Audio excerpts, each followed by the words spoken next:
Tonight's a Free Shirt Friday. Pirates hoping to add to that list this year.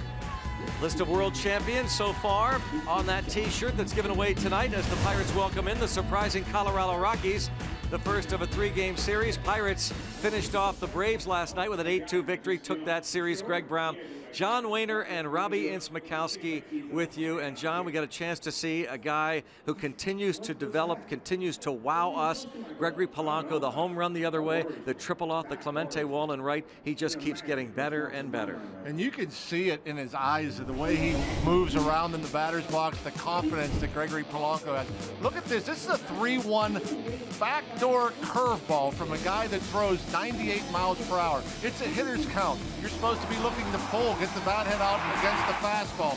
He flicks a curveball off the plate away out to over the 410 mark, and then a little bit of a jam shot, still gets to the wall. The great speed of Gregory Polanco easily into third.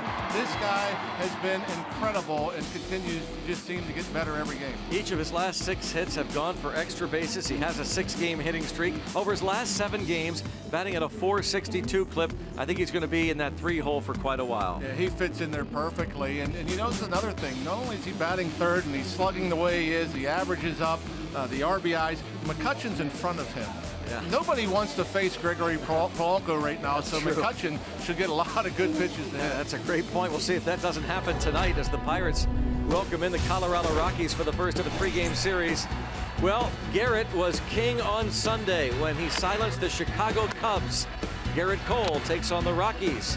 Coming up next.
Friday night, getting hype, it's the time again.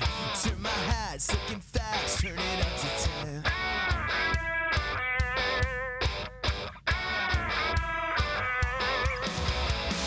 We hit the gas, going fast to the boulevard. Grab the boys, grab the girls, headed to the park.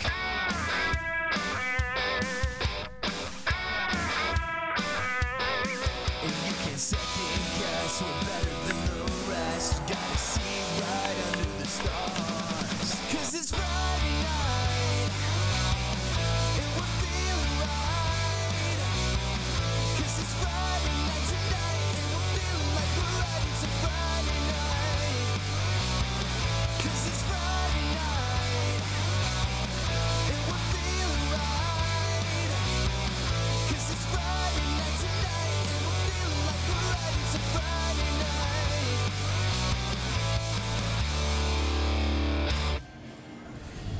Brighton Boys, our featured band tonight on Friday Night Rocks.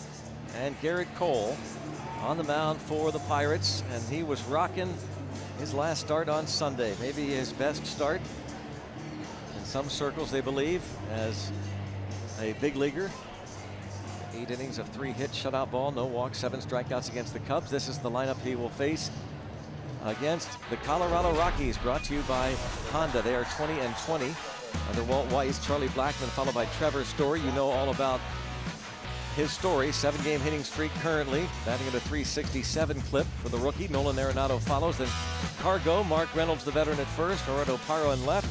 DJ LeMahieu is the second baseman. Dustin Garneau, the catcher, and Eddie Butler will be on the hill. Here's your Hyundai numbers for Garrett Cole.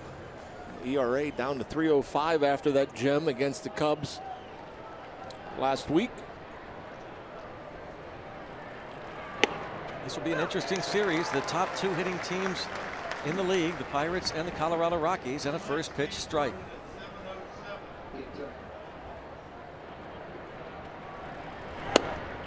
One ball and 1 strike on Charlie Blackmon. As good as that Cubs lineup is, yes, this may be a better lineup. I mean, these guys can swing the bats, not just at home. There's some guys in this lineup that can swing it on the road as well. 1-2 count now on Blackmon. The Rockies in the middle of a road trip took them to St. Louis. Didn't miss by much, but it's 2-2. Game time temperature 71 degrees. A pleasant 71 degrees at game time.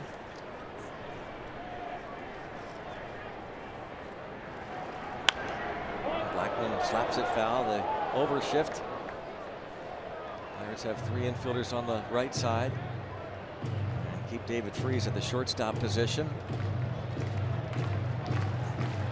These Rockies started out on the road trip with a win over the Cardinals that extended their overall winning streak to 5 straight games, and Blackmon with a base hit to right on a 2-2 pitch.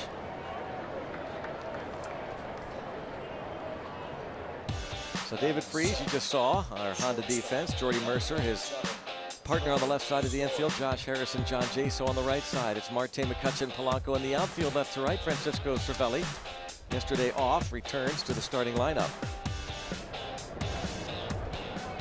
Charlie Blackmon, who was 1 for 5 last night in a 13-7 loss to the Cardinals. They won the first game of that series 3-1 and dropped the last 2 to the Redbirds. Now Trevor Story, the 7-game hitting streak.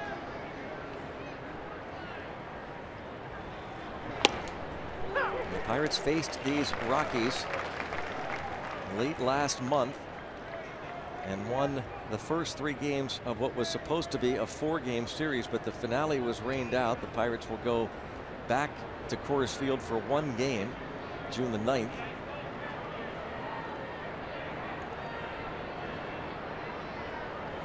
Oh, 1 on Story, and a drive to center. And McCutchen just a few steps back to put it away for the first out.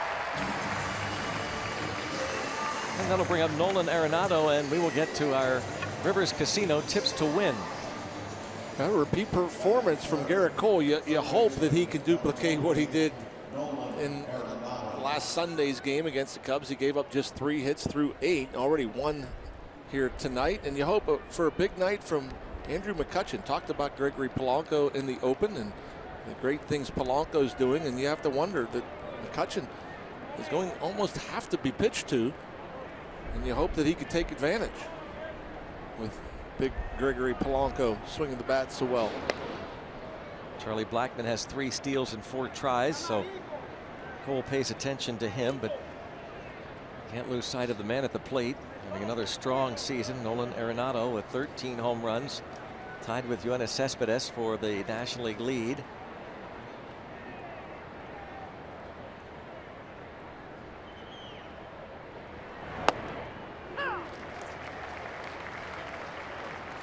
Something you look at Trevor Story and Nolan Arenado, and you see the home run numbers, and the power, and it's not just like, you know, wall power. I mean, these guys can hit the ball a long way. Not huge guys, not very imposing. And again, both of these guys are not just getting their hits and homers. Well, ball drops in, and heading to third base is Blackman. Boy, he did a heck of a job reading that ball, and figured that McCutchen was not going to get to it, so Nolan Arenado singles to center.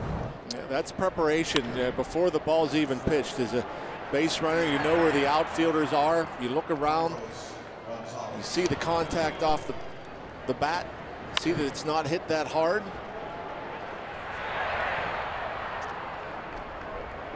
It's real good base running. We talked about that last night, John, with Jordy Mercer scoring on a ball hit by John Jaso to shallow right field, taking off from second base. That preparation, and we quoted you, and you talked often about how helpful even batting practice could be to practice base running. Sure. Here's Cargo as Cole looks for a ground ball. Instead of line drive, and they're going to double up the runner. Where was Nolan Arenado going? Poor base running. They went from great base running to very poor base running.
PNC Park on a Friday night, the first of this three-game series against the Rockies.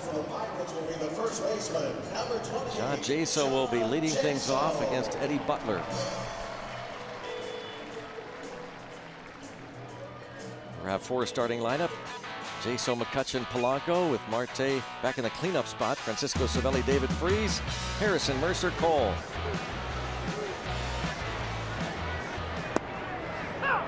Strike. John Jaso, 3 hits last night. Eddie Butler now in the rotation with the injury to Jorge De La Rosa. He's on the disabled list. Former first-round pick, 2-1, 4.74 ERA. Opponents hit .260 against him. Pirates saw him in a relief stint in the third game of that series at Coors Field back on the 27th of April. He followed John Gray. He went 2 1/3 innings, allowed just a hit, and struck out 4 Pirates batters. He got a piece of Jaso, or his bat anyway. 1 and 2. Checking his swing and just barely nipping the barrel. John Jaso, you know, he's the kind of the quiet man in this lineup, isn't he? Yes, he is. Just goes about his business.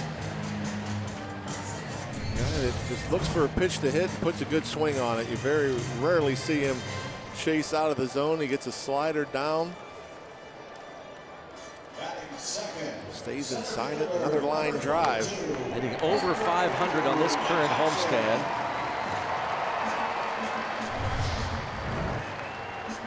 John Jaso, 7 hits in his last dozen at bats.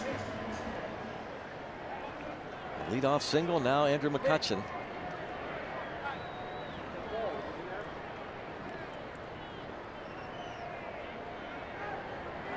You look up and down this lineup, it is hard to believe the one guy really in this lineup that's not hitting on all cylinders is here, Andrew McCutchen. And just a matter of when. We talk about it a lot. Andrew, with how talented he is and the track record, the short, quick swing. It's so rare to see him get into a hitting slump. And he's been into a couple of them this year. A little slider there, 89. Butler mostly fastball slider. You see this one's up. He wanted it down and away, left it up and in. It's one of those sliders that doesn't really move a whole lot. Just kind of spins and stays inside. 0-2. It's hit well to right. Over Gonzalez. And off the wall. He did a nice job of deking Jaso. McCutchen still winds up at second with a double off the wall. That deke at least saves a run for the time being. But there's Andrew McCutchen with that opposite field double. And if he gets it going and joins the rest of the crew, forget about it. And another slider left up. I mean, you got 2 strikes on one of the best hitters in baseball. His catcher wanted that slider down and away, try to get a chase, leaves it up, and Andrew McCutchen, middle of the Clemente wall.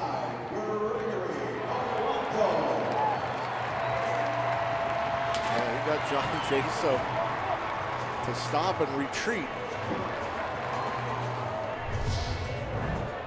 McCutchen, the double, the deke by Gonzalez costs McCutchen an RBI, but that gives McCutchen 613 career hits here at PNC Park, and now the all-time hits leader here, all by himself.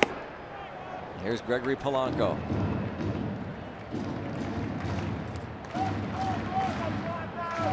It is must-see TV if you can't be here to watch these buccos hit. Especially this guy. Yeah. And lays off 2-0. Polanco, the 6-game hitting streak, leads the league with 16 doubles. He's 10th in on-base percentage. He's batting .474 on this homestand. He's reached base safely in 16 of his last 26 plate appearances.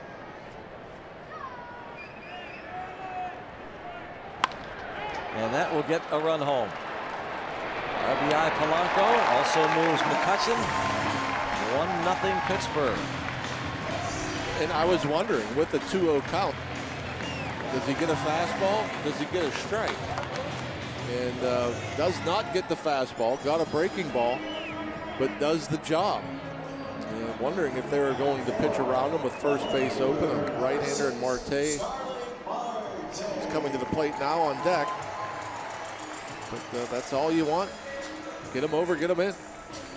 Now the infield will shorten up here. McCutchen at third base and 1 out. Marte had a 2-run first inning single last night.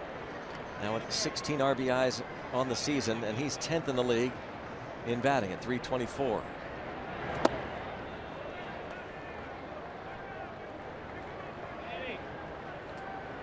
Returned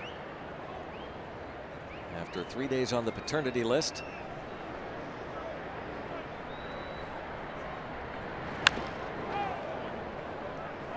It's looking as though through 2 games anyway, so Jung Ho Kang, we've talked to Clint Hurdle about it for a couple days now, and it sounds like he's figured that Kang will hit cleanup when he's in the lineup. Hurdle had talked about keeping Freese cleanup because he didn't like moving that number 4 hitter around, but he's decided to go with Marte tonight with Kang getting a night off. And to the right side, and McCutchen does not score. And of course, if he takes off right away, Gold Glover LeMahieu probably doesn't make a play. Yeah, I mean, there's no way they're going to throw McCutchen out. You see, he slaps his hands there. Obviously, they were told to McCutchen was to see it through. As a runner, when you were told that, John, does that mean basically red light unless it does go through, or do you have leeway? You have leeway if you're safe. Yeah, I'll say that. Yeah. I mean, you know, I've been in that position before. Okay, now let's say you're McCutchen there. Yeah, because you've talked about when guys move to the right or left and the infield's in, how they don't have a play at the plate. Yeah, there was a time I was only in my first or second year, and it was the same situation. Infield was in, and there was a ground ball to the second baseman's left, and I broke and scored without a play.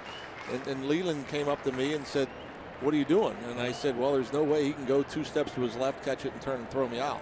And he said, "Okay," and he walked away. But I mean, it's a read. You just, you know, if again, we were talking about earlier, if you go through BP and you kind of pay attention to, you know, when you're going around the bases during your group, and you kind of see, you know, watch the ball, where it's going, everything else like that, and you just kind of you can tell where they're playing and what plays they can or cannot make. Cervelli takes 1 and 2, and certainly by McCutchen's reaction, it looked as though he was thinking, even though he was told only to go if it gets through, that might have been a situation where he realizes he could have scored. Yeah, and in the infield, if you're on third, if any of the infielders have to move to their left, it's a very difficult play to throw home, because they got to go to their left and they got to get turned almost all the way around to square up and throw home. Gonzalez will make the catch. The Pirates settle for 1-0 after 1.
Is brought to you by Allegheny Health Network, Health for All, and by Day Automotive. We're gonna make your day.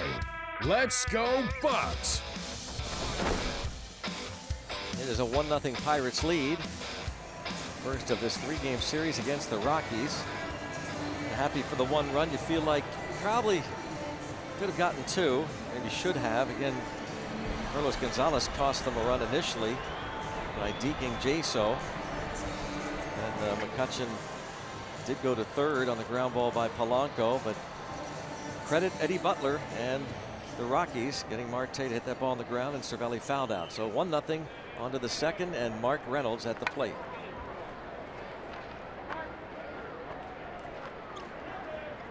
What a season Mark Reynolds is having. .313 average. Yeah, like a totally different hitter. Went from a power guy to just now using the whole field, hitting a lot of balls to right field. Always hits well against the Pirates. Career .300 hitter against Pittsburgh. The only team he's hit .300 against in his career, and he thankfully was able to avoid serious damage when Stephen Piscotty ran into his hand there. How many times you've seen that over the years, John? Our first baseman breaks a wrist, gets hurt badly. Yeah, that's Ugly play. Just got done talking about hitting the other way, and there he goes. You can teach an old dog new tricks. Yeah. Behind in the count and catching too much plate. Slapping it through that big hole.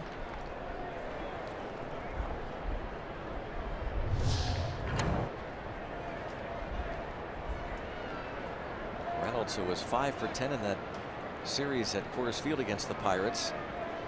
Now Gerardo Parra batting .294. 3 homers and 20 runs batted in. Parra hit a game-tying home run against the Bucks April the 27th. Hit it off of Tony Watson. Pirates had a 1-run lead. They tied it to the Rockies at 8 with that homer by Parra. The Bucks won it in 12. And in the air to center, McCutcheon.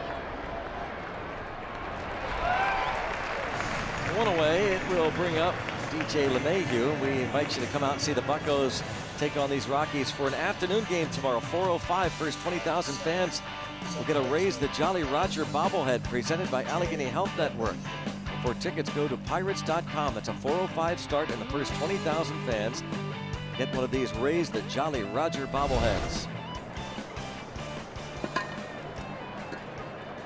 Bucks have been doing that on this homestand, taking 3 of 4 against the Braves. Pirates have won 5 of their last 8 overall. LeMahieu takes a strike. The second baseman hitting .301. A couple of homers and 13 RBIs. Did not play against the Cardinals yesterday. Was 0 for 3 on Wednesday night.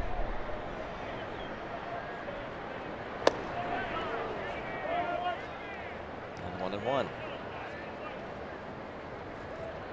And for Garrett Cole, this is his second start this season against the Rockies. Picked up his second win. Game 2 of that series at Coors Field. 6 innings, 4 runs, 2 earned.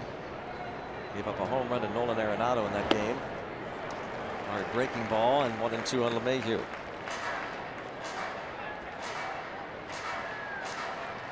Cole, he throws the slider more than he throws the curveball. But there are times where he feels he has a better curveball, and he'll throw it a little bit more. We've seen both already tonight.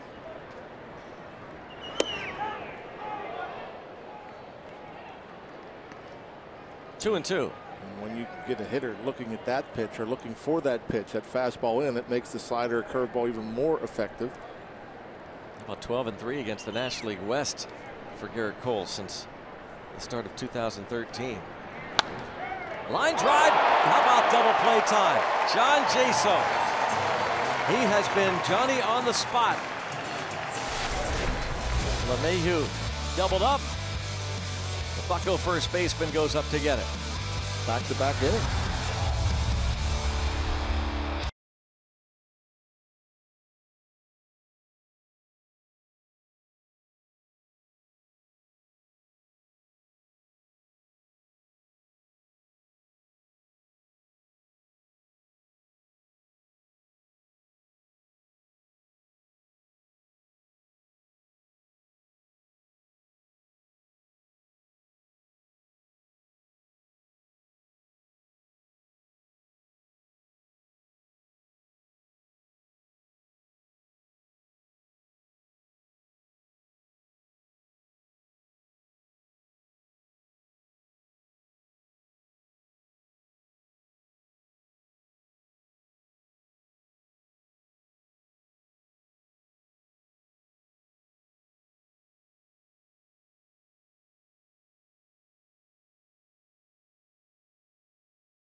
Turn that line drive into a double play to end the top of the second.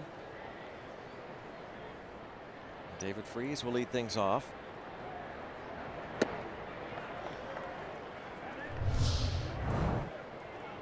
Another look. Yeah, that's get off the bag. Just try to get yourself, put yourself into a position to make a play. Line drive to his right a little bit. Reach up. Easy from there.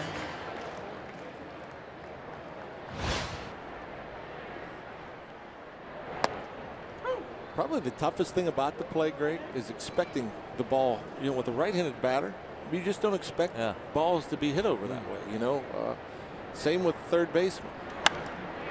There was a ball hit hard to LeMahieu over by second to retire Freese.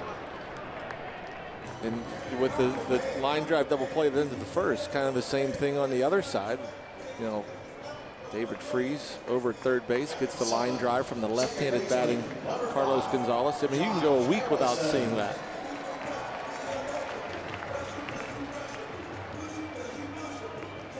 And I keep hearkening back to your comments in spring training that Jaso, as much work as he put in Bradenton, and he did, committed to being not just an average first baseman, he wants to be a really good one, as Harrison hits this ball the other way for the second out. But that there are going to be so many times during the course of the season that he's going to experience something for the very first time. Yeah. And yeah, there still has been some bunt plays that he hasn't seen. There has been some throws that he hasn't had to make yet, unless I'm mistaken. But I don't remember him coming in fielding a bunt and having a chance to get the lead runner at third, or you know, even coming in fielding a bunt and throwing to second. He hasn't had to start many double plays. It's funny, he was tested on that. He had a runner picked off against the Braves, I think back-to-back nights. Darno both nights. Right, Darno. And the first time he threw it into the runner. Or no? Both times Darno was almost in the grass. Yeah. And so he didn't have a very good window. He was throwing the ball basically over Darno as he was diving into second. Well, he executed the play the second time, I guess that's my point. There's a line drive out. Jordy Mercer, boy, some line drives have been hit here. First couple of innings, Pirates are leading it 1-0.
Three with the Pirates leading 1-0 over the Colorado Rockies here at PNC Park. I'm Robbie Mikowski. Well, Garrett Cole has a lot of family support, and for the last week, he's been pitching with a heavy heart. It was 1 week ago tonight when his grandmother Esther passed away, and tonight his grandfather Adrian is here. He made an overnight trip from Detroit, where he lives, along with his two sons. To the right of Garrett's grandfather Adrian, that is his Uncle Jim, Father Mark.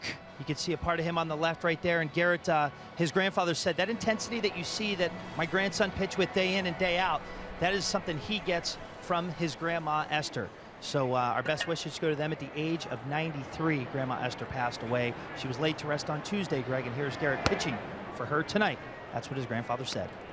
Yeah, Garrett left the team the other day to attend the funeral services, and as you know, Garrett very close to his grandmother. So he is playing tonight with a heavy heart, but paying tribute to her, trying to pitch the Pirates to victory. Dustin Garneau at the plate.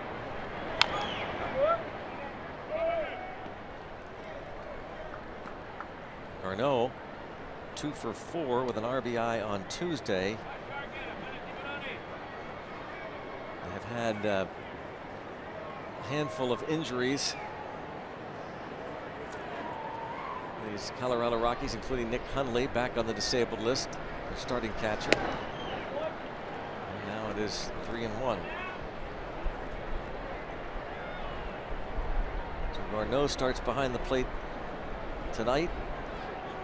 We will likely see Tony Walters, if not tomorrow, then Sunday.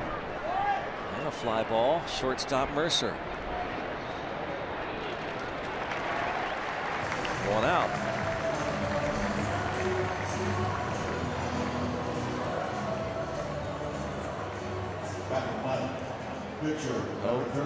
Garneau pops up to the shortstop to start the 3rd inning, and now Garrett Cole faces his mound opponent.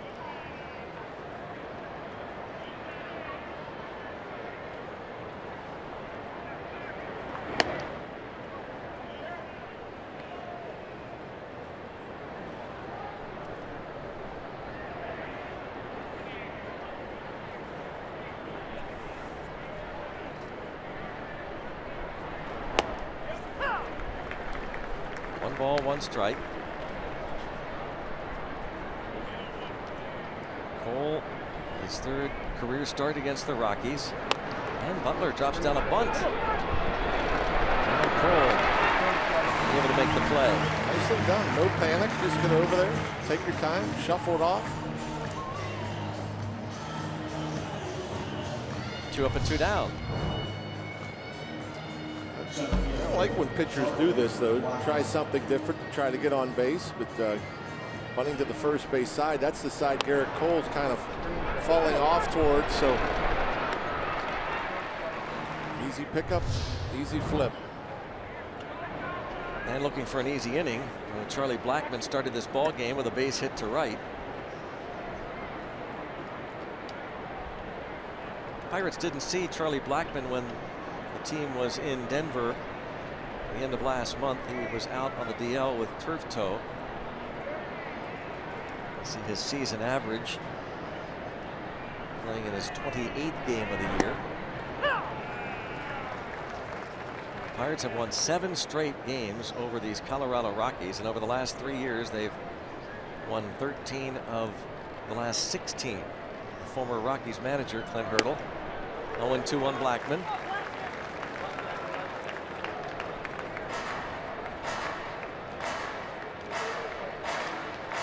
And his buddy Walt Weiss is now at the helm.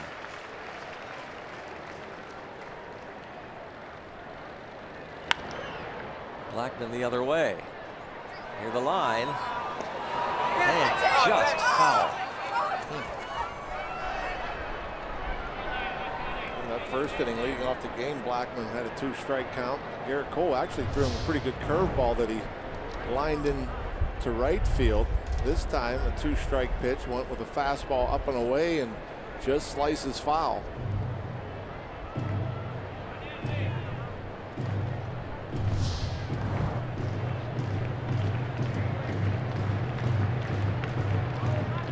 Blackmon and Nolan Arenado, 2 guys that are tough to strike out. Blackmon has struck out only 15 times. Of course, Arenado 50 more at bats, 16 strikeouts to go along with the 13 homers. Arenado, he finished the month of April with more homers than strikeouts, right? Yep. It's been done 5 times in the last 10 years.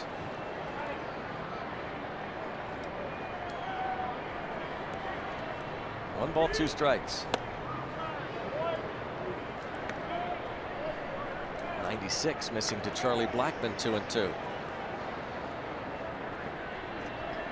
Granado is in the hole. Trevor Story on deck.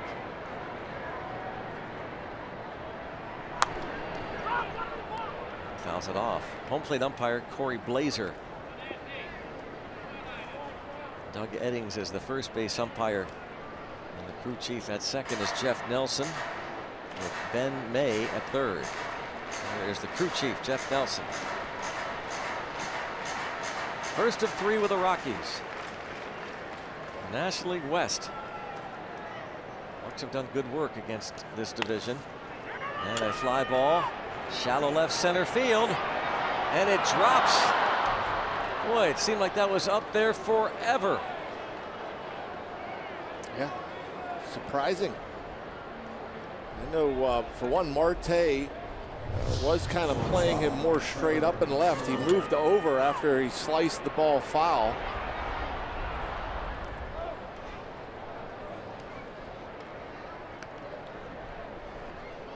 Marte has to pull up, knows he can't get there. Andrew McCutcheon on the Allegheny Health Network Supermo.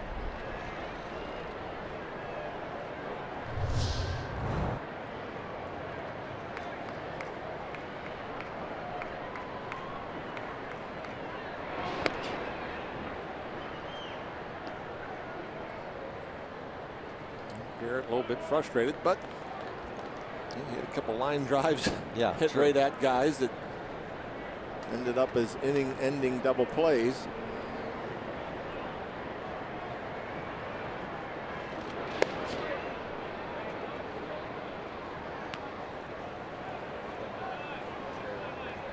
Bucks seem convinced Blackman's going to go.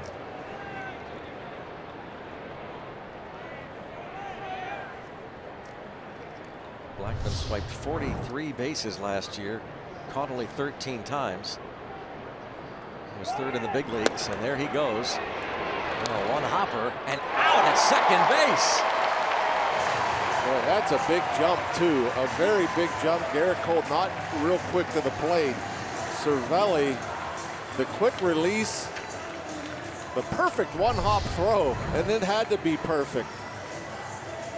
Catch, tag, wow. Oh, man, the one hopper, bang, bang, and they get Charlie Blackmon to end the top of the third.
One nothing. Pirates in front. Here's Garrett Cole. This is one area I'm sure that Cole wants to improve upon his hitting. He's got John Neese and Francisco Liriano ahead of him, but there, ball knocked down by the Gold Glover Arenado. It doesn't stick in his glove, so it'll be a base hit for Garrett Cole. There's not much that goes into this guy's glove that he doesn't catch. Wow. Oh, it missed. It went under the glove. That's why it didn't stay in the glove. It just got under the glove, and he actually knocked it down with his bare hand. He kind of missed his dive there, mistimed it. A little bit over the ball. If he doesn't get his body on it, there's a chance it's rolling down the left field line. Probably a double. Wouldn't that be something, though, if he somehow caught it with his bare hand? Yes. And don't put anything past that guy. John Jaso, right away, a line single to center. He's 2 for 2 tonight. There's been a lot of that from John Jaso. I mean, he hits the ball all over the field, and teams continue to put the shift on him, and he continues to hit it between them. Uncanny ability. Whether he's trying to do that or not, who knows? But boy, he's hit a lot of balls in the hole on the left side.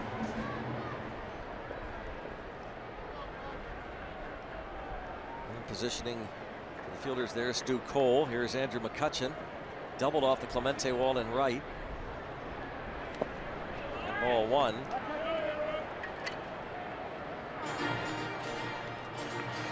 Eddie Butler making his 5th appearance, his 4th start of the season. As John said, a former first-round pick back in 2012, 46th pick overall that year out of Little Radford University.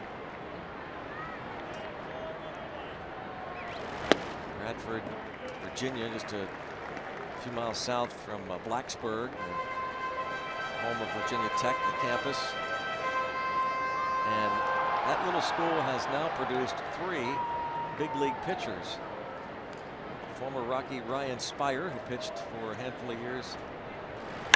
There's a fly ball to center, and over is Blackman. And Cole will tag and move up 90 feet. Productive out. Just under it, Andrew McCutchen. Sounded good off the bat, but got out there deep enough to get Cole third, where Gregory Polanco could pick up another RBI without a hit. We're talking about this offense and our barrel leaders. Pirates' highest average through their first 40 games was 1972. This is since World War II. 288 in 1972. This team is hitting 281 through its first 40 games. Jeff Branson, the hitting coach, loves it. Loves watching this guy, Gregory Polanco, come to the plate. He got the RBI in the first inning by grounding to DJ LeMahieu. They are at double play depth.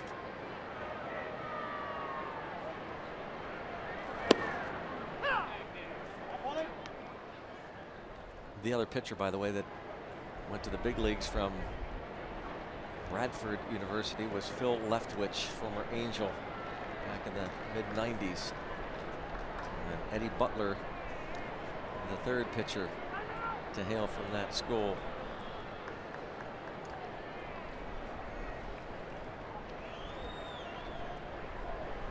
And what do you do if you're Eddie Butler and any pitcher facing Gregory Polanco these days? How do you pitch to him? Carefully. That's in the air to left. Eduardo Parra will make the catch, and he's not going to do it. Cole will be forced to hold. There are 9 Gold Gloves on this diamond for the Rockies. Eduardo Parra has 3 of them on his mantle. Really does a good job of getting over there. Kind of didn't worry about the smaller wall. Maybe peeked down, knew that he wasn't going to run into it. But he even got himself in a good position to throw it. And caught it over his throwing arm too. He didn't catch it on his right side where his glove is. He went and caught it on his left side where his throwing arm is. So you can get it out of the glove, get rid of it quicker. A great throwing arm for Parra.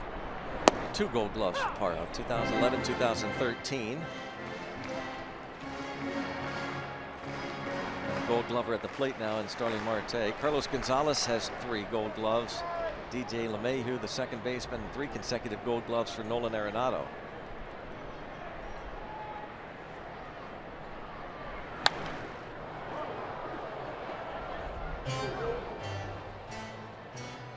LeMahieu picked up his first Gold Glove 2 years ago. Dee Gordon won it last year.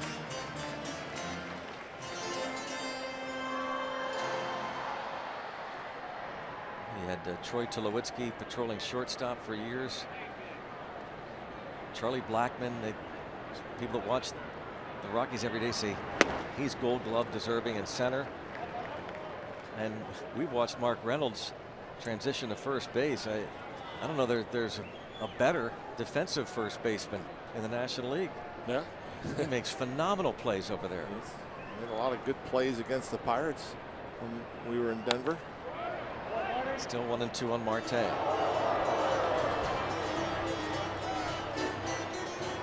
Former third baseman.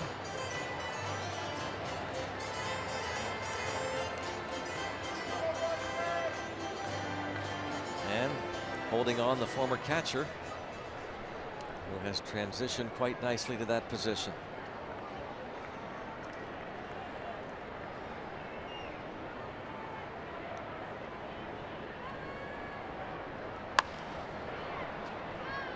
Still 1-2.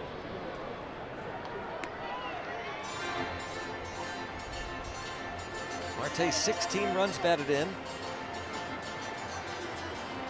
Picked up a couple of RBIs in last night's first inning. Marte has hit safely in 7 straight games against the Rockies. Broken bat, look out. And the second baseman LeMahieu will make the play. Barrow winds up in shallow left.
Time for the Toyota RAV 4th inning. The all-wheel drive RAV Hybrid has performance that will make you rethink hybrid. Let's go Bucks! The Buccos lead 1-0. On to the 4th inning. Pirates have stranded 3. Had some action going in the 1st and 3rd innings.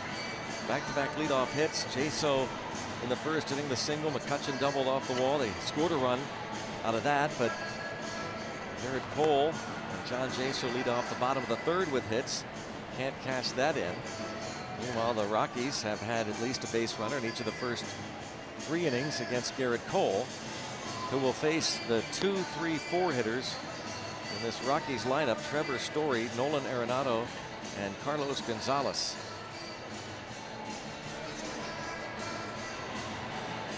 How about Carlos Gonzalez with just 13 RBIs? 2 hits in his last 29 at bats, and how frustrated must he have been when he hit that ball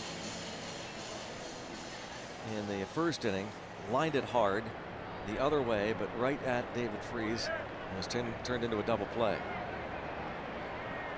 Story fly to center in the first. He was at the plate when Charlie Blackmon was caught stealing. What a good pitch that is from Cole. Just flip a curveball in there for a strike to get ahead.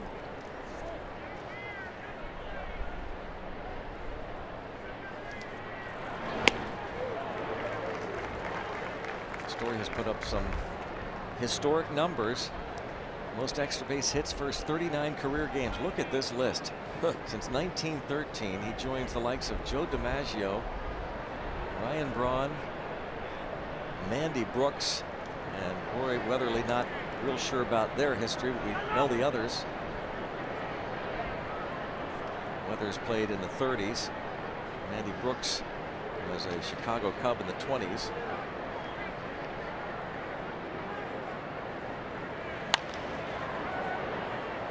Story has also struck out more times than any player in the National League, 58 punchouts, but he leads the league in total bases.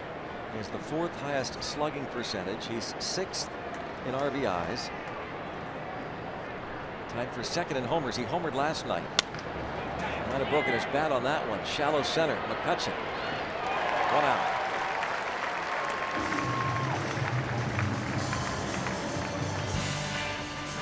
Sunday Kids Day here at PNC Park. Buccos Rockies 135. All kids 14 and younger will get a portable speaker presented by Mrs. T's Pierogies. Get your tickets at pirates.com.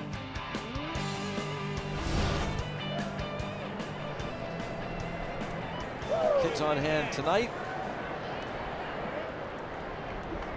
Checking out the action.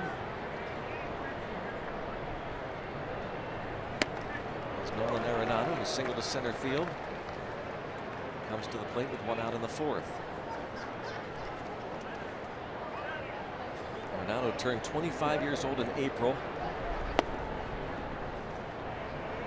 2nd round pick in 2009 out of El Toro High School in Lake Forest, California. Led the major leagues last year with 130 RBIs. 1-2 count. This is a great matchup here with Cole against Arenado.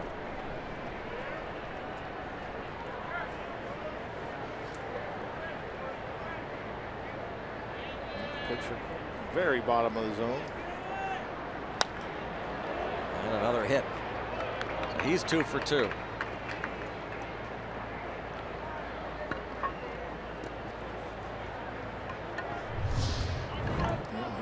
It's not just power. He can go down and that's a tough pitch to hit. You see where his head was? Talk about getting your head to the ball. And that's not pulling off. The hands stay back. Your body's weight shifts from back to front. You're off that front foot, but as long as those hands stay back, you have a chance.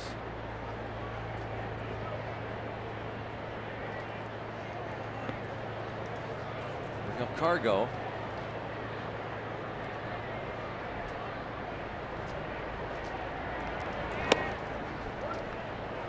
Lined into the inning-ending double play in the first.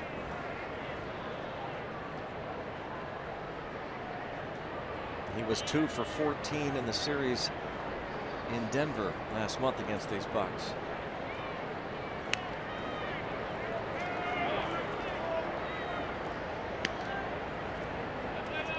Ball, 1 strike.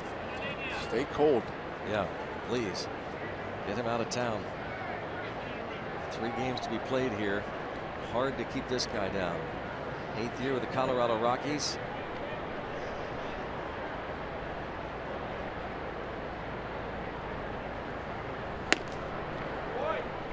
Argo 5 days ago homered against the Mets.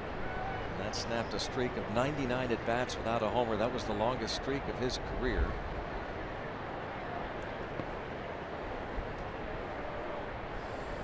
Two and one. Now Cole falls behind. 3 and 1. like he tried to change up. Pitch he doesn't throw very often. Threw a couple his last start. On the year, just averaging 3 or 4 a game.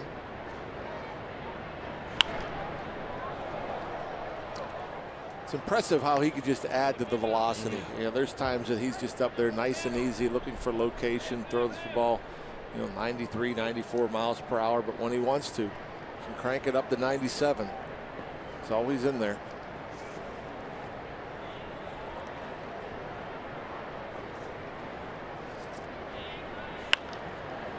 Still 3-2.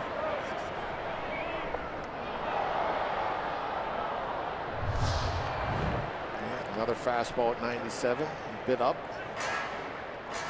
Staying alive.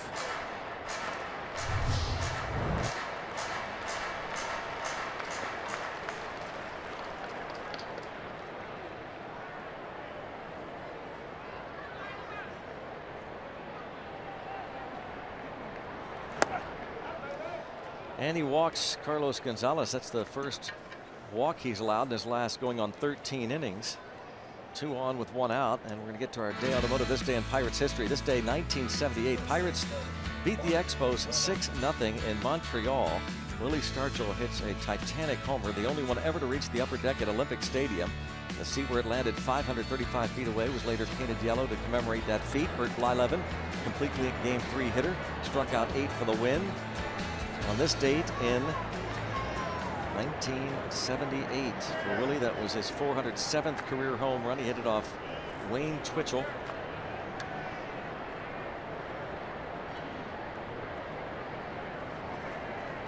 There's also on this date in 1932 Paul Waner, W-A-N-E-R, the great Paul Waner, 4 doubles in a game against the Cardinals at Sportsman's Park. 4-double game. Reynolds breaks his bat.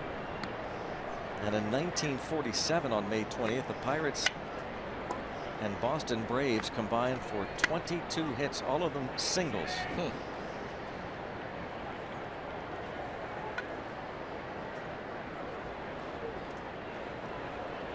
So far against Garrett Cole, the 5 Rockies hits have been singles. We were talking about Mark Reynolds, his first time up.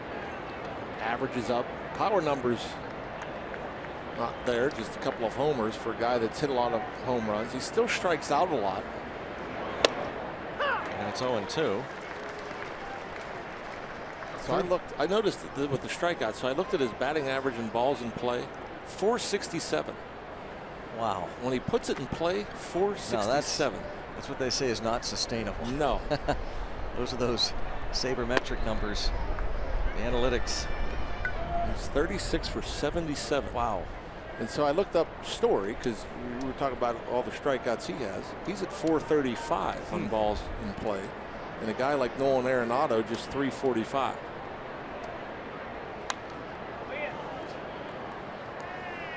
One and 2 on Mark Reynolds, who has struck out 36 times in 113 at bats. A few years ago, he set the major league record for strikeouts in a single season. Also hit 44 homers in 2009 with the Diamondbacks. 223 strikeouts back in 2009, major league mark.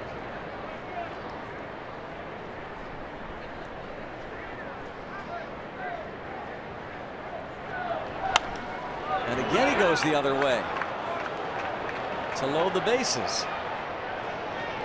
Nice job by Polanco to get to it quickly. It wasn't hit all that hard, but twice Reynolds has gone the other way to single, and now they are loaded for Gerardo Parra. And again, coming inside, Garrett Cole pounding him in after a fastball away was hit into right, and Reynolds' first at bat back in the second. And somehow he fights it off, gets the hands inside the ball, and finds the hole once again.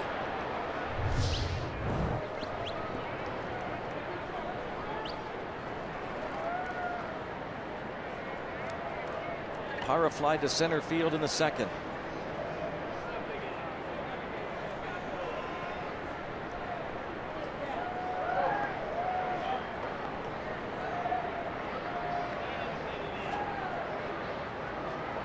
has hit into 9. I think it's 6 double plays. Second on the club behind DJ LeMahieu, who has hit into 9. So you can get him to hit the ball on the ground. You can get out of it again. Cole fortunate that the Rockies have lined into 2 inning-ending double plays. In the first, Carlos Gonzalez lined to David Freese, and in the second, DJ LeMahieu to John Jaso. Chop to Jaso. He's going to go to the plate. Get one there. Heads up. Again, probably a play that he's practiced, but he hasn't experienced. And you're in a situation, you're in double play depth, and so you know, most infielders that have played the position know, if it's hit hard to my right, in Jaso's case, I have a chance at 2. If it's hit a 2-hopper right in front of me, I could just go and get the lead man at the plate. That's heads up, because that's not a ball he's going to be able to turn 2 on. So why not just come home, get the lead guy? I think it's fair to say that's again, going back to your comments, it's the first time he's had to do something like that in game action. And it's predetermined. I mean, it's kind of like there's a wheel spinning in your head that you sit there and you think, whether you're a third baseman, first baseman, outfielder, and you anticipate the ball being hit to my left, to my right at me, hard, soft. Where am I going with the ball if this happens? And he looked like he knew exactly where he's going as soon as that ball was hit. Really good work from John Jaso. 40 games into his Pirates first base career.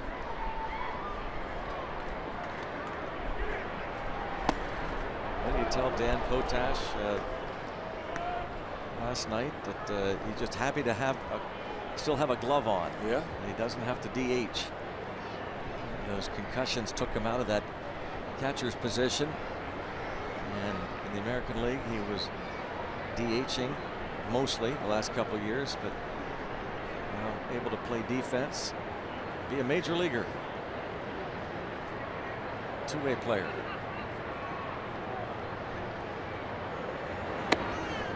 Three and one on LeMahieu. Just an exact quote: "Happy to have leather on my hand."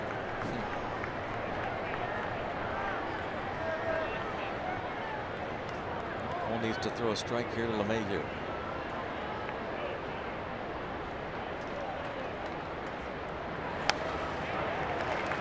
Full count at 96. No surprise here. Cole not really worried about location, just rears back and challenges the Rockies second baseman. Cole's had to work this inning. This will be the 28th pitch of this frame.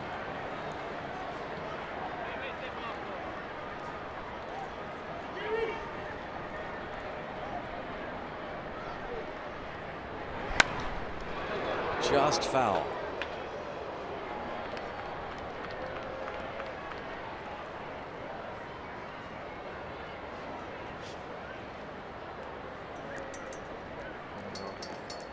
Francisco Cervelli goes to the mound to talk things over. Ray Searage watches.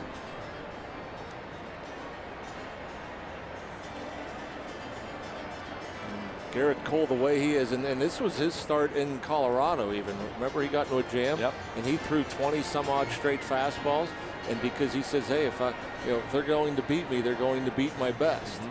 And I would be very surprised if Francisco Cervelli could talk him into throwing his best.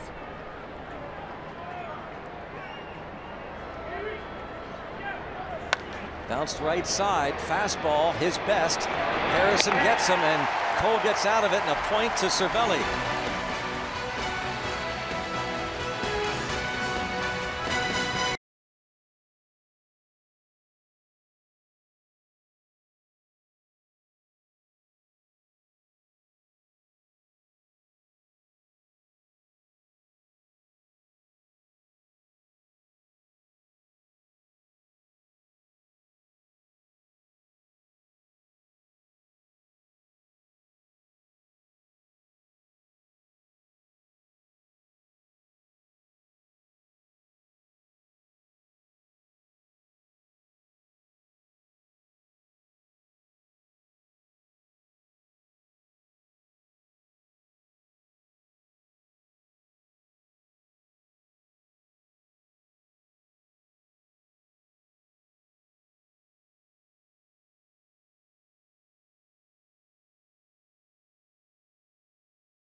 During the game, actually, Eleni LaQuatra, Elena, Miss Pennsylvania USA 2016, the fan of the game. A thrill of a lifetime to change third base as we go to the bottom of the 4th inning. And Elena is with us. Elena LaQuatra, who again is Miss Pennsylvania USA 2016. Talk to you about what a big Pirates fan you are and what a thrill that was for you, Elena. I am such a big Pirates fan. I love coming to the games. Of course, we have the most beautiful ballpark in America. And this view you guys have up here, my goodness. It's pretty cool, isn't it? Yes. What was the view like down there for you? That was pretty cool. Oh, yeah, yeah. Well, there's not a bad seat in the ballpark, let's be honest. Well, let's talk. Now, are you Mount Lebanon? Yes. And when did you win? I won in December, and I'm going to compete for Miss USA on June 5th. So coming up here. Are you nervous? A little bit, but if I don't win Miss USA, I get to come back to beautiful Pittsburgh and represent my city, my state. That's great. That's so cool. Congratulations. I'm happy either way. It's cool to have you here. I'm honored to be here.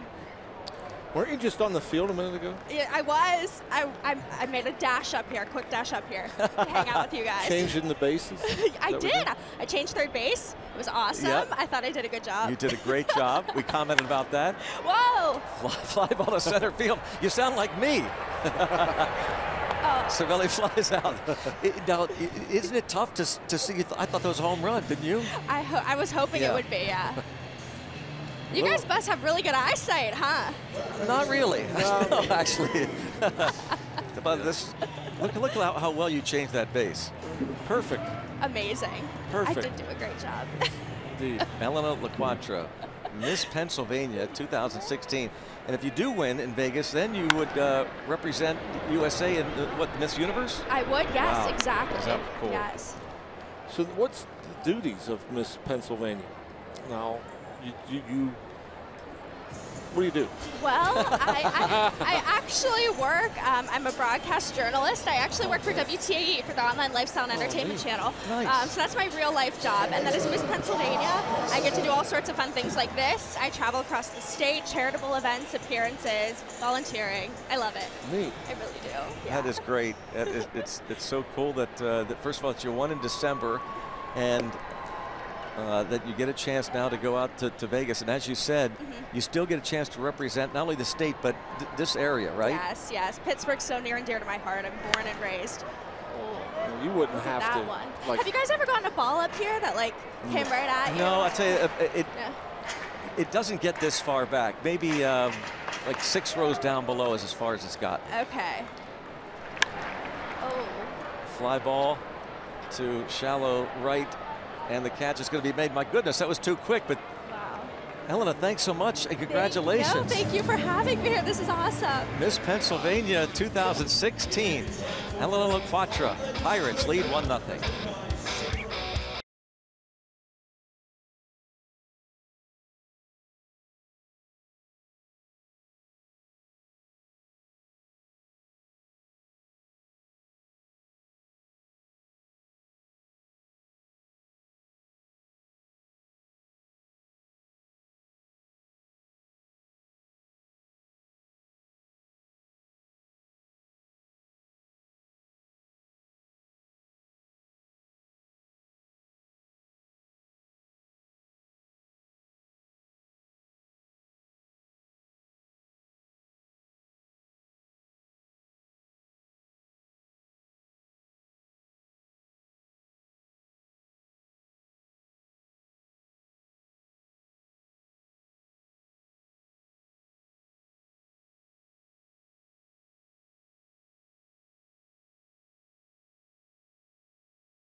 Pirates Baseball on Root Sports is brought to you by the Chevy Equinox and your Western PA Chevy dealers.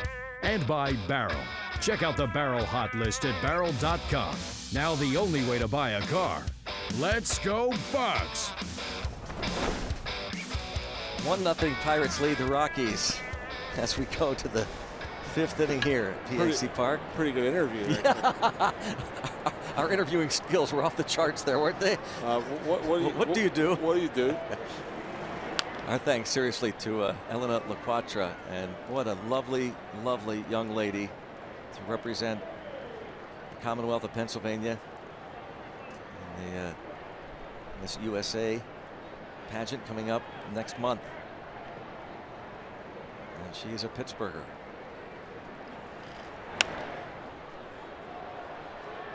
Dustin Garneau at the plate, a count of 0-2. The 8, 9, and 1 hitters, and again, Garrett Cole would like to have an easier inning, but this is a tough lineup. We said the Rockies second in batting in the National League behind the Pirates. They are 4th in runs scored. The Pirates are 3rd in runs scored in the league. Pirates are 2nd in hits. The Rockies are 4th in hits.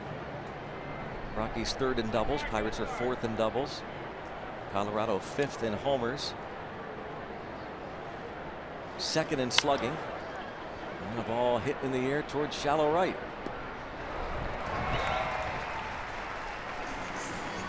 So some good defense has helped Garrett Cole. This inning-ending double play, the liner to David Freese and on to John Jaso. And then John Jaso turns that liner by DJ LeMahieu into a double play, and Francisco Cervelli throws out Charlie Blackmon trying to steal. John Jaso throws to the plate to get the out. Cole worked his way out of that bases loaded jam. He was able to get Gerardo Parra to bounce to the right side of the infield. Now the pitcher, Eddie Butler. And that wasn't foul by much, but it is strike 2.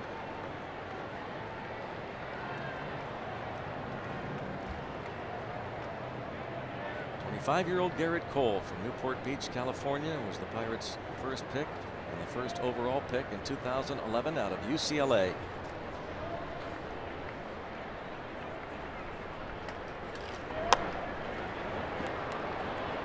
So now they wanted to get it before it went foul.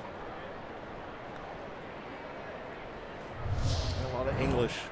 Tapper off the end of the bat. Fair. Then this rolls outside the line.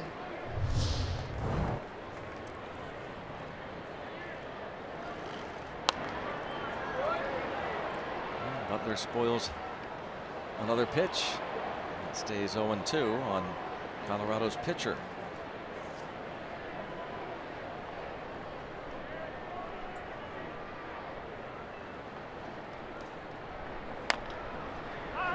And that will be an easy out.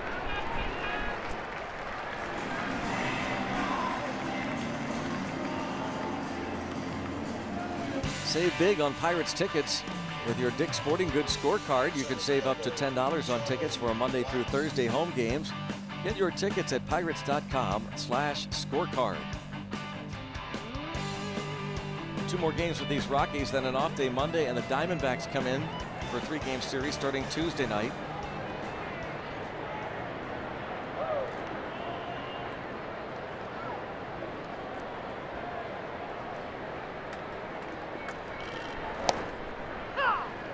Blackmon has singled twice.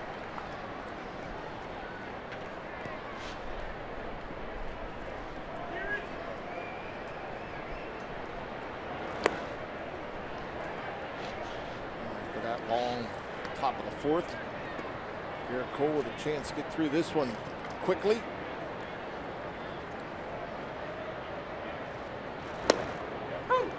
That's a nice pitch there. His command of his off-speed pitches just gets better and better. A little backdoor breaking ball gets a bit of a call, a little bit off the outside edge, but right where Cervelli set up.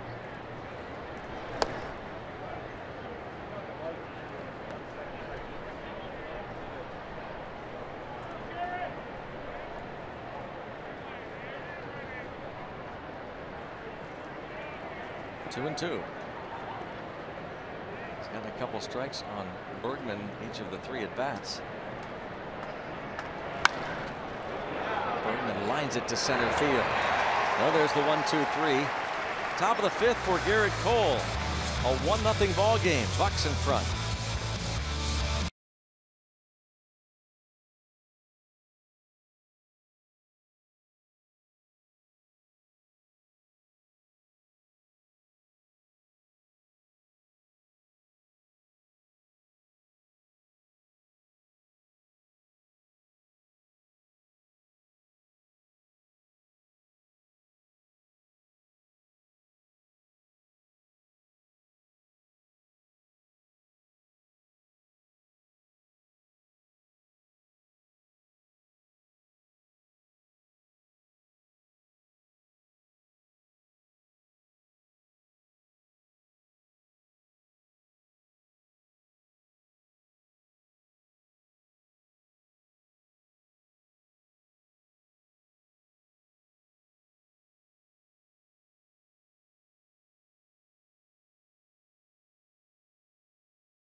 Get to the Allegheny Health Network injury update. Christian Bergman has a strained left oblique. He's been placed on the disabled list, the pitcher for the Rockies. But I twice there at the end, as you no doubt noticed, had Charlie Blackmon at the plate, but calling him Bergman. And so there's Blackmon, who lined out to center fielder McCutcheon. 1-0, Pirates lead it. But the Rockies have shaken up things, placing Christian Bergman on the DL with a strained left oblique, and they moved around some pitchers, shake up the bullpen.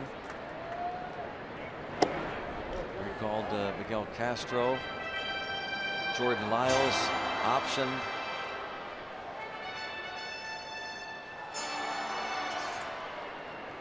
Option Andrew Oberg.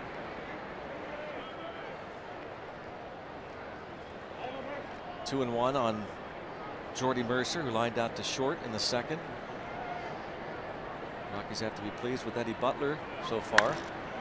And this ball lined toward right center field, slicing away from Charlie Blackmon. And there's Jordy Mercer into second base and thinking 3. Here's the throw to third, and he is safe with a triple to start the 5th.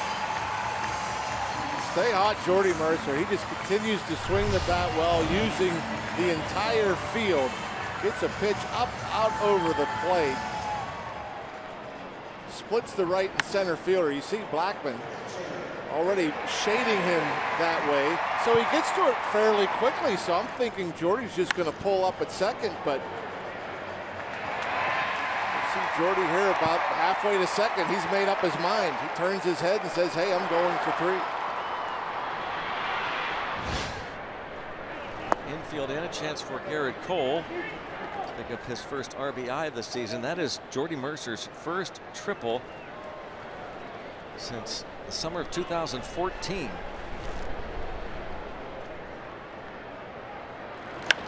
Cole, diving stop by the shortstop Story, robs Cole of a ribby and the Pirates of a run. What a play.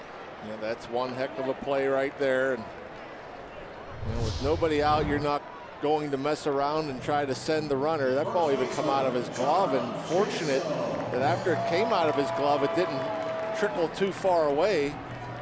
So plenty of time to come up, fire that ball to first. As you see Jordy Mercer, not only was he not going anywhere, the line drive, he starts back to the bag. You don't want to get doubled off in that situation. Now Jaso bounces it to second. 2 outs.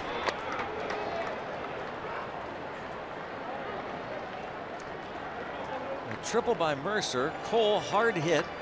Robbed by Story and Jaso. Gets it right to DJ LeMahieu with the infield in after he had singled twice. And now it's Andrew McCutchen's turn. Andrew with the only RBI. Check that. Blanco with the only RBI. McCutchen set it up with his first inning double, putting runners at second and third.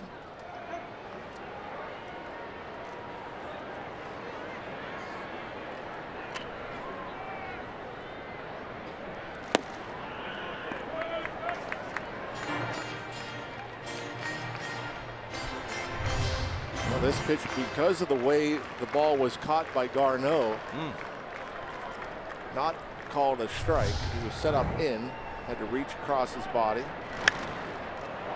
And Butler is going to get out of it by getting McCutchen to foul out. 1-0 Pirates.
Friday Night Rocks.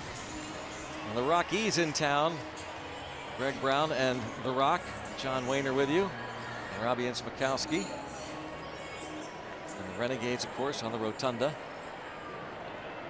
But a 1-0 ball game. It's the second straight start that Garrett Cole has been locked in a big-time pitcher's duel. The other way. Just foul. Initially, Story thought it was maybe going to be out of play, then thought better of it and started to run. Point Park University tweets. Jordy Mercer with that triple, though.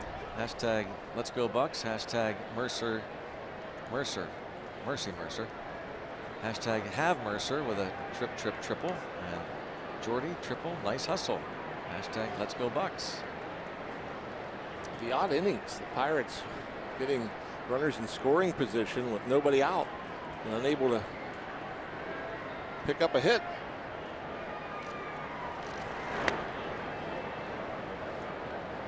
One ball, one strike on Trevor Story. He's flied out twice to center.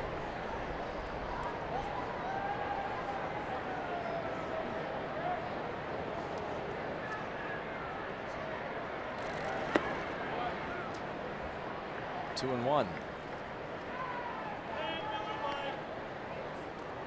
What a month. The first handful of games for Trevor Story. The rookie of the month for April. 10 homers. And pops this on the infield. Somebody's got a call for it. It'll be Harrison.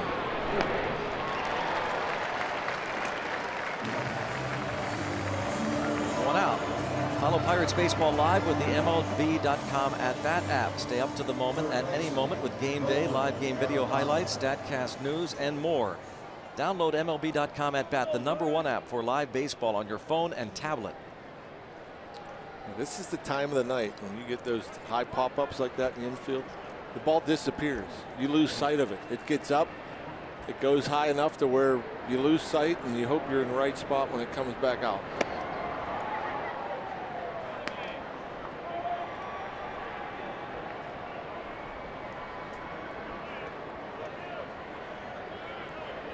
Arenado has single to center and single to left, and drives one deep to left to tie this game. Nolan Arenado crushes his 14th home run of the season. Now the National League leader in homers, and it is tied at 1. Just a pretty swing. And again, Garrett Cole has been pounding hitters in. Arenado looking for it in 94, right where Francisco Cervelli sets up. You see Arenado pull those hands in, kind of alligator arms. A lot of guys try to get out there early to pull that foul. Arenado stays inside. No doubter. Popped up by Carlos Gonzalez on the infield. Mercer. 2 outs.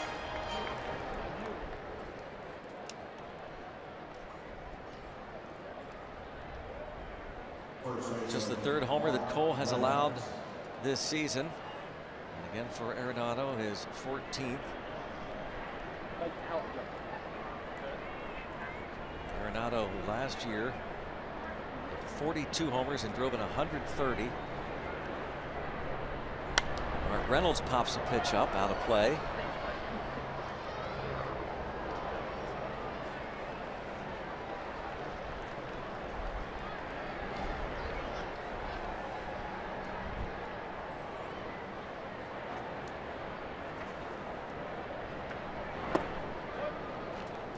Reynolds has twice gone the other way, 2 singles to right. One on the fastball away, one on the fastball in.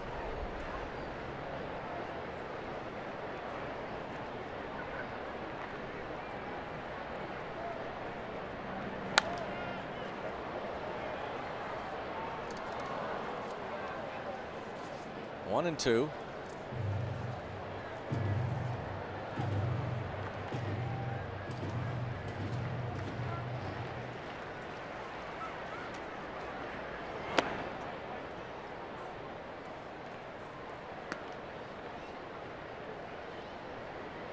At a 1-2-3 fifth. Up to Trevor Story to pop up to start the 6th, but Arenado crushed that home run to left.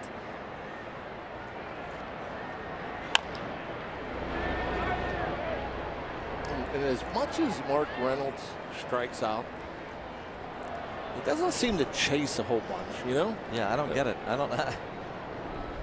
He's a. Not that he walks a lot, but he doesn't.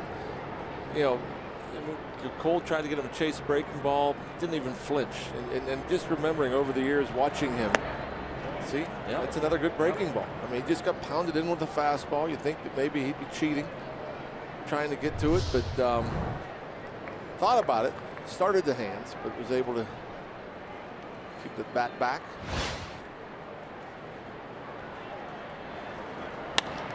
And Mark Reynolds is 3 for 3. And again, that's a slider down and away, good location.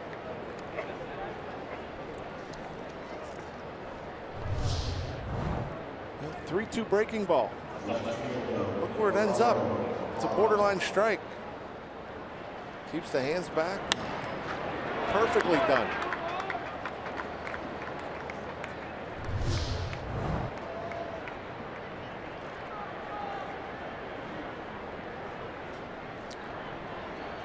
Eight hits for Colorado. Here's Gerardo Parra.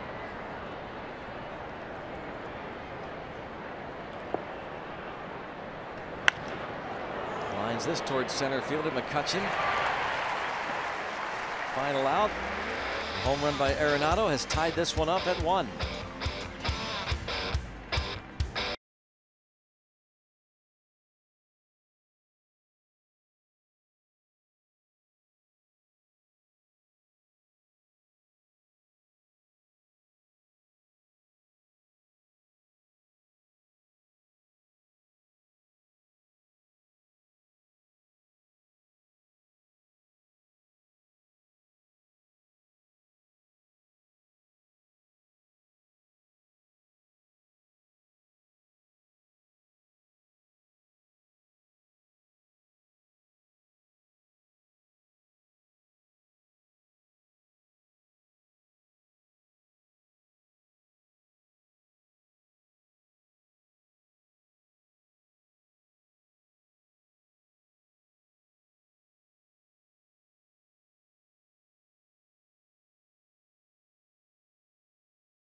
Pirates baseball looking back at the career of Al Oliver.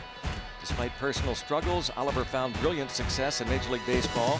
See his story, hear from the former Pirates All-Star on Inside Pirates Baseball. Al Oliver's scoop tonight after postgame on Root Sports. 1-1 ball game. Garrett Cole and Eddie Butler. Nolan Arenado just tied it up for Butler. And now Gregory Polanco, he's 0 for 2 with an RBI.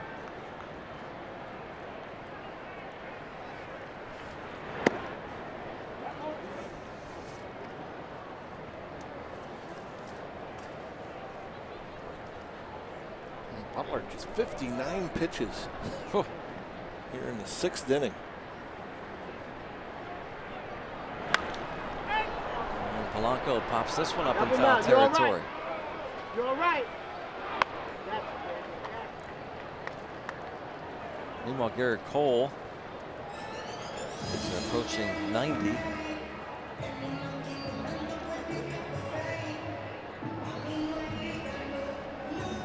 Surpassed the 90 pitch mark, we're told. So yep, nobody up in the bullpen. Yeah, it just means it's going to be a short leash. Yeah. Pirates, like every other team in baseball, 100 pitches is red flag. Starling Marte 0 for 2. Came to the plate with a runner at third base. And 1 out in the first and grounded out to second baseman DJ LeMahieu. Last time up, came to the plate with runners at first and third, 2 outs, and hit a broken bat flare to LeMahieu. Pirates 0 for 9 with men in scoring position.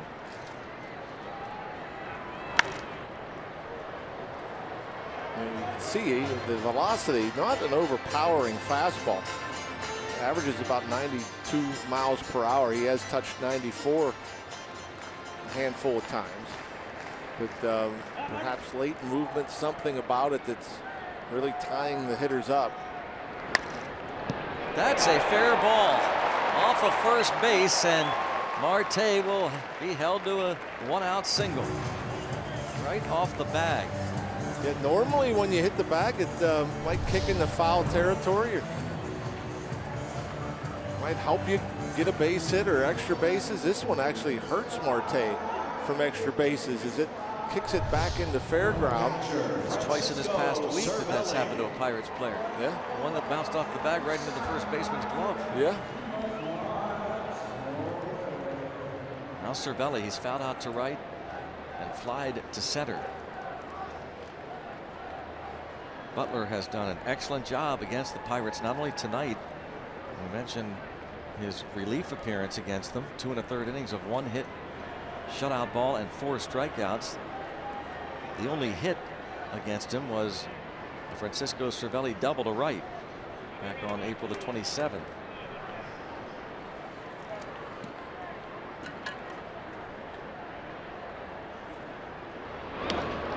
Oh, ball gets off the glove of Reynolds, so Marte will scoot to second.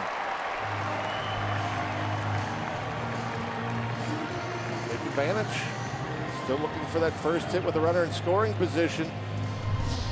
Eddie Butler has been fantastic in these situations, and it wasn't that bad of a throw. Not exactly sure what happened.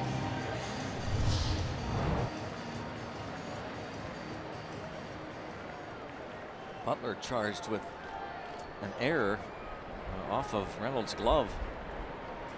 Well, there's another chance for the Pirates with a man in scoring position. Get the lead back.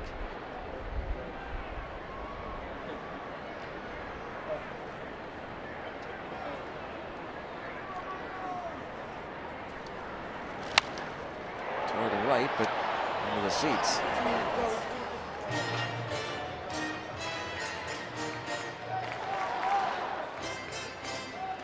Cervelli, a .333 hitter with runners in scoring position on the year.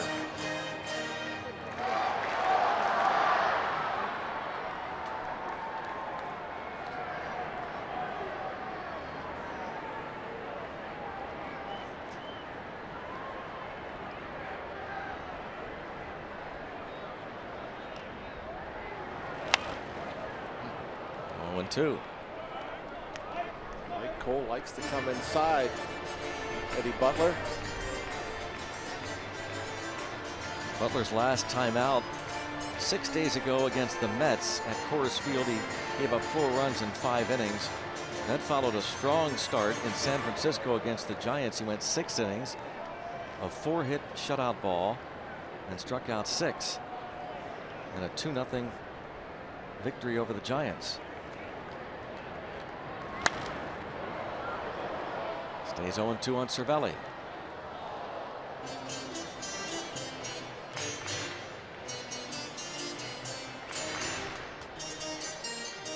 So far this season, first 3 innings for Eddie Butler, ERA of 1. 4th inning on is ERA 9.39. That was before tonight.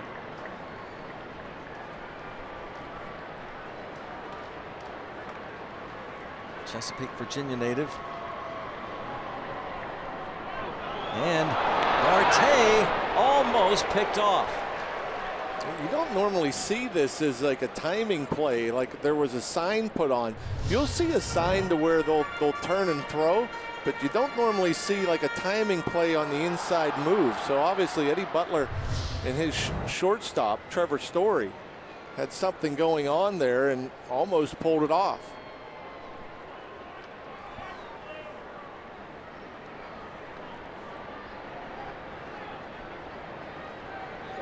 And they're going to challenge it. Walt Weiss is going to challenge the call.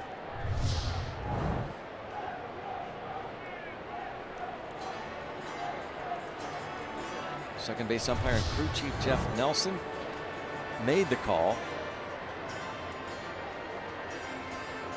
First base umpire Doug Eddings will join him on the headsets. You wonder if managers, especially when you get 5th, 6th inning, just go ahead, do it. Why keep it in your pocket? Yeah, why not?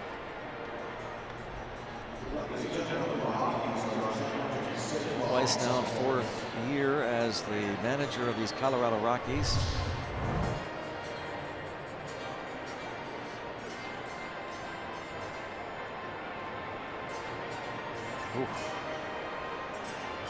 that view much closer than I thought. And as we were talking to Neil Huntington on his radio show the other day, because PNC Park has the best cameramen and women, the best operators, you get the best angles, and you can do things here that you can't do anywhere else, like what we just saw. Yep. That zoom. So is it fair that this place is different than any other ballpark? I think it's ridiculous that being that you have replay, that you don't have this in every ballpark. Now, obviously, you know, the cameramen, the operators are obviously very talented here, but a lot of the ballparks don't have as many cameras and as many angles, and to me, that's ridiculous. Yeah. Of course, you know my feelings about this. If you have to do all that crazy stuff, to zoom in, stop action, then can't you just let the call stand? Safe. I mean, I'm amazed that there's not cameras down the lines in every ballpark. And so they lose their challenge. And Marte safe at second. Call stands. 1 minute 55 second stoppage in play. Now Cervelli, count of 0-2.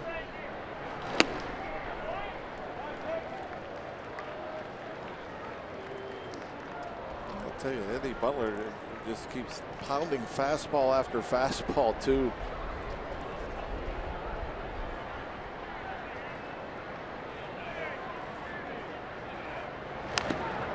There's a breaking ball. A little slider.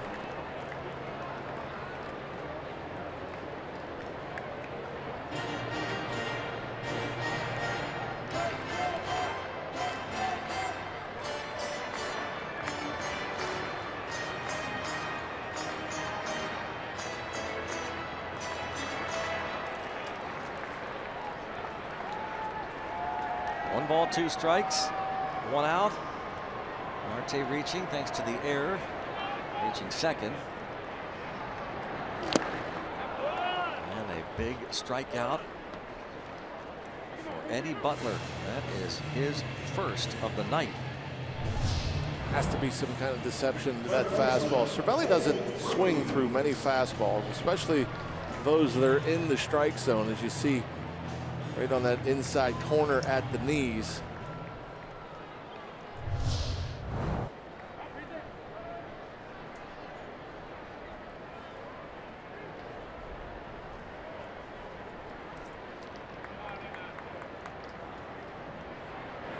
How about the fact that not only is that Butler's first strikeout, it's the first strikeout of the game. None for Garrett Cole. Wow. I haven't noticed. I mean, this is probably his first start of his career that he hasn't struck out a batter by 6 innings.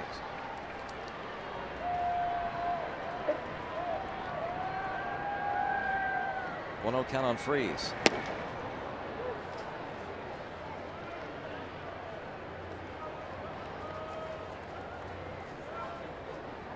Eddie Butler,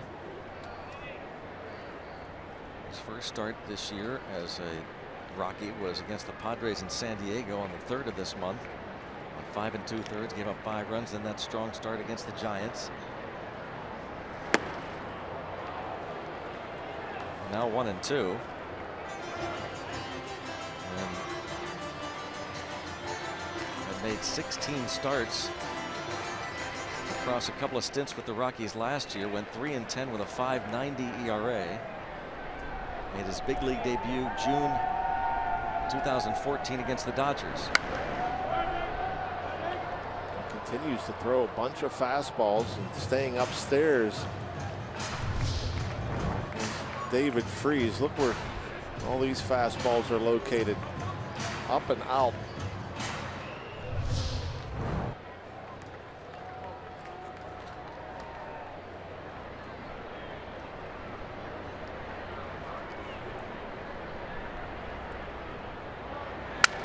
Broken bat, base hit. That'll give the Bucks the lead. David Freeze on a 1-2 pitch brings home Starling Marte. It's 2-1. Veteran hitter. It's played in a ton of big games. knows how to drive in runs, knows how to make an adjustment, goes upstairs again with a fastball. He was underneath those pitches. This one on the inside part of the plate, but gets the top hand over the ball. Swinging under the ball. Got over. Big clutch hit.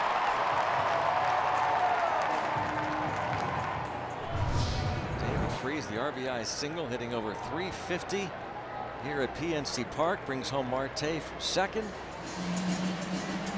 And the pitching coach going to come out, Steve Foster.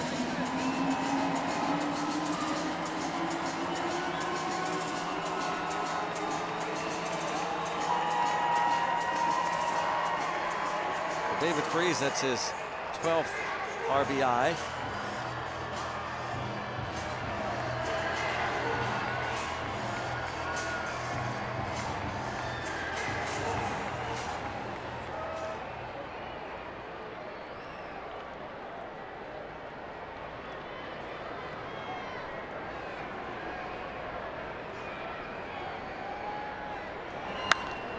Harrison pops this one up on the infield. First baseman Reynolds, and he will make the catch, but the Bucks get the lead back on the base hit by David Freese through 6 innings. Rocking on a Friday night. Bucks lead 2-1.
Seventh inning.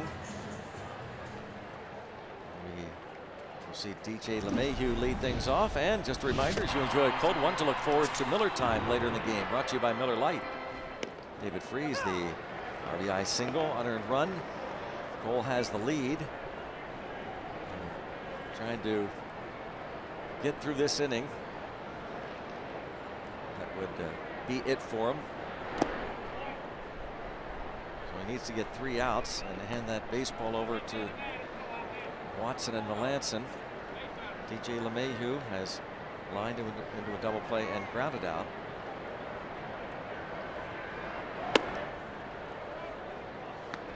How about this note? Not only has Cole not struck out a batter, he's had only 4 swings and misses tonight. Hard to believe.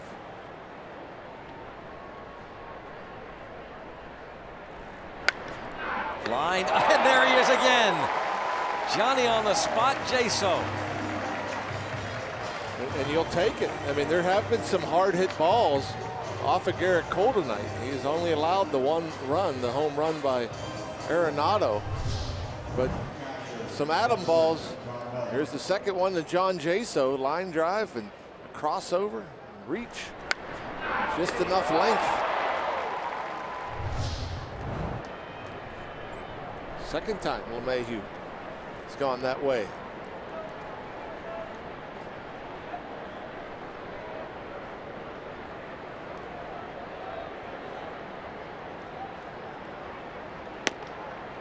Justin Garneau has popped up and flied to right. Neftali Feliz. Probably, if anybody gets on against Cole, that would be it. And that's probably it.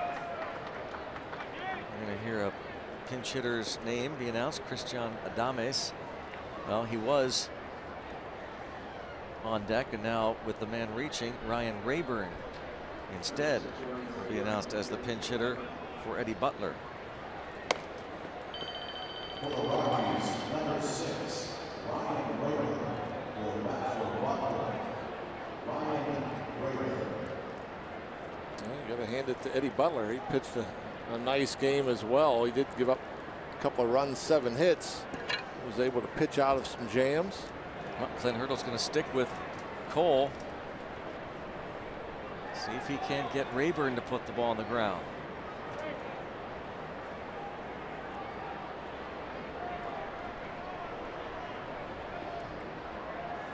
.327 batting average for Ryan Rayburn.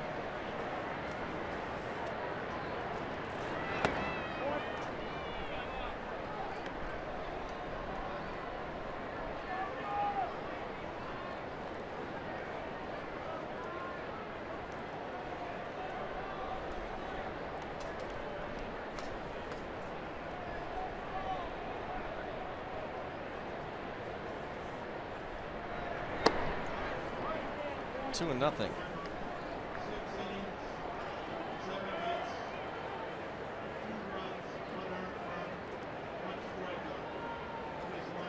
Rayburn 5 for 14 as a pinch hitter.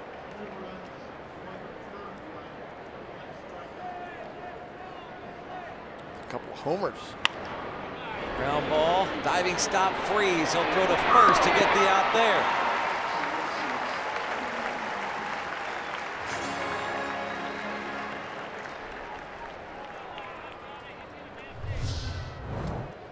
Going to his left, making sure it doesn't get through.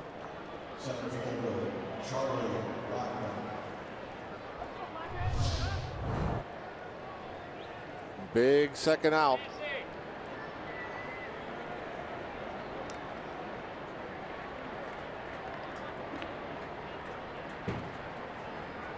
Blackman 2 for 3 and lined out his last time up to Andrew McCutchen.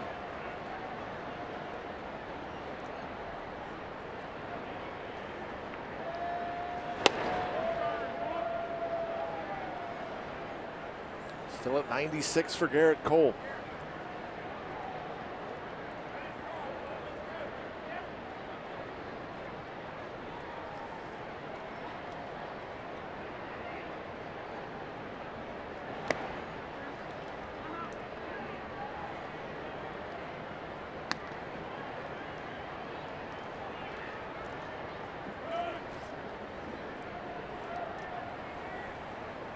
Two 2-0 on Blackman.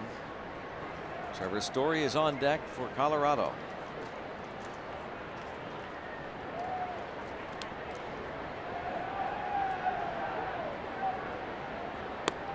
Oh, that's a nice pitch.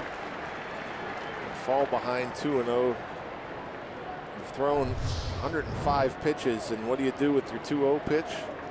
Just throw a little backdoor slider.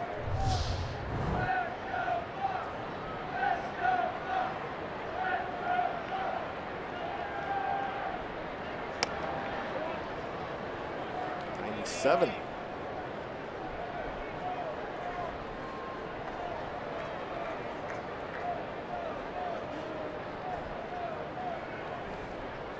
.107 pitches, the most he has thrown in any one game this season.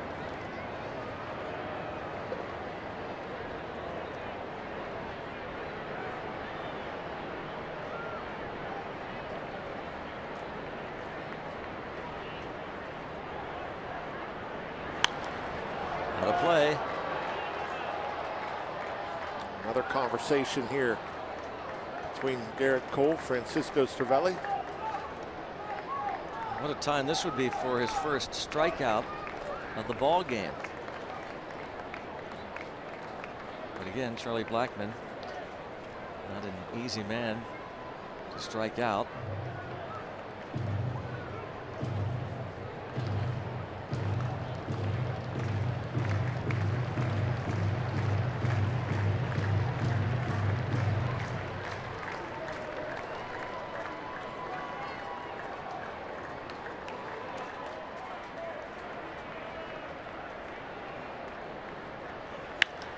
And to left field and a base hit. Marte will gun toward the plate. Here's the throw! Oh my goodness! Unbelievable! That is unbelievable! Low is right. Starling Marte. And right on the money. We know how strong his arm is, how accurate, how deep he was, and right there.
Here, as John just said, and we know about the strength, but how about the accuracy? Bang! Starling Marte.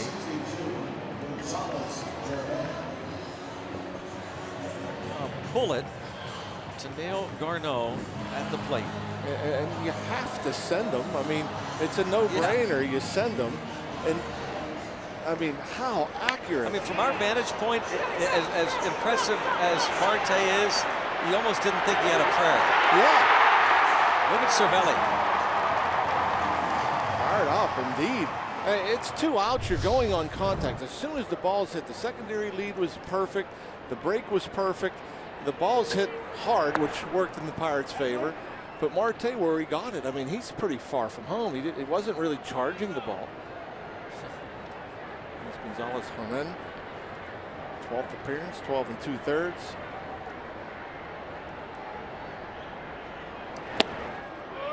And so you know he's getting off a strong throw, but that accurate, I mean, right there.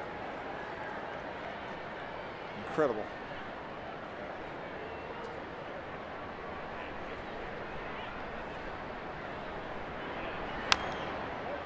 Not only does that preserve the lead, but of course Garrett Cole,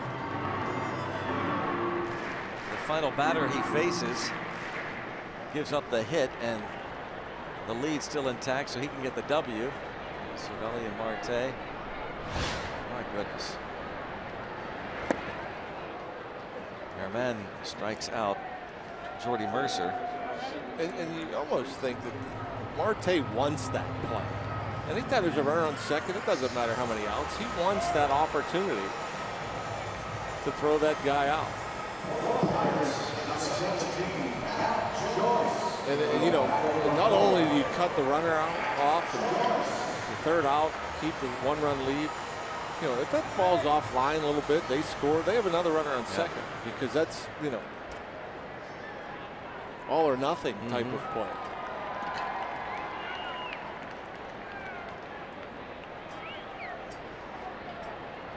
Matt Joyce pinch hitting for Garrett Cole.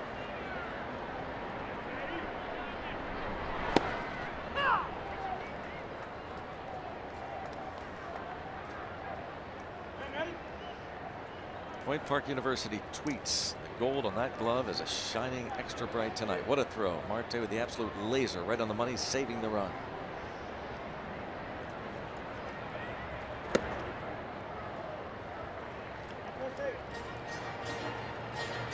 I like the hashtag don't run on Starlight. Yes.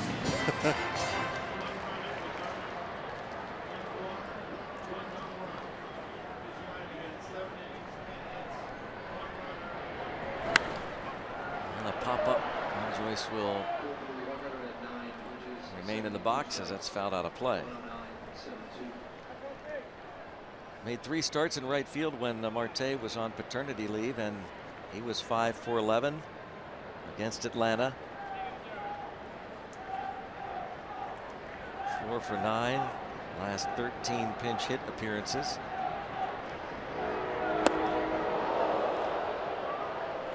It's almost like Herman just throws that fastball for show. Saw some good change-ups to Jordy Mercer, good slider, and just throws that fastball in off the plate just to get the hitter, Matt Joyce, to think about it. Probably going to go back to being soft, and there it is, change-up.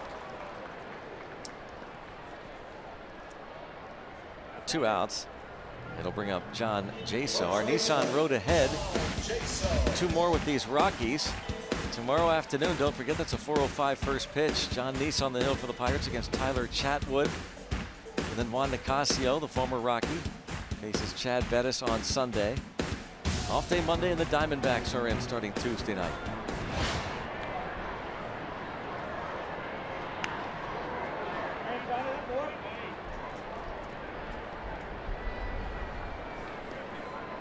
Garrett Cole, 7 innings. Allows the 1 run on the home run by Arenado. Got some line drive outs. Didn't strike out a batter. But in line to get a W.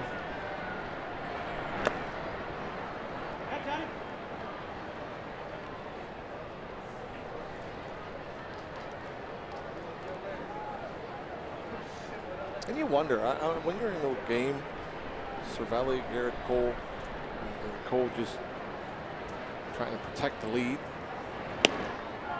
If he even realizes he didn't strike out anybody. An interesting question for him. 1 walk, 10 hits.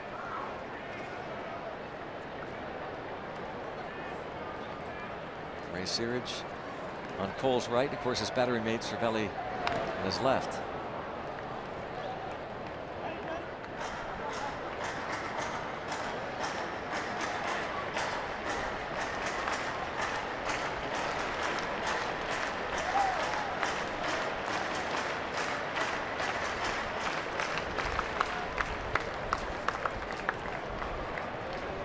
Starting to drizzle.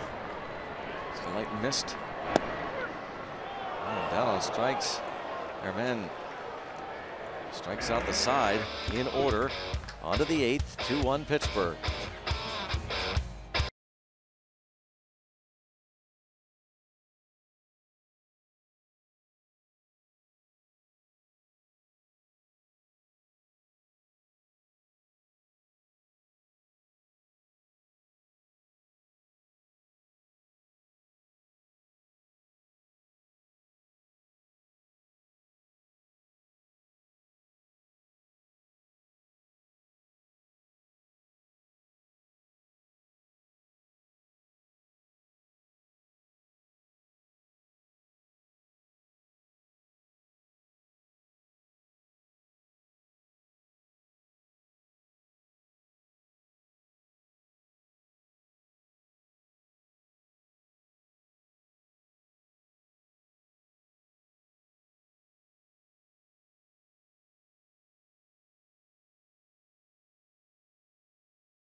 Beautiful image from the Allegheny Health Network Supermo, finishing up with that laser.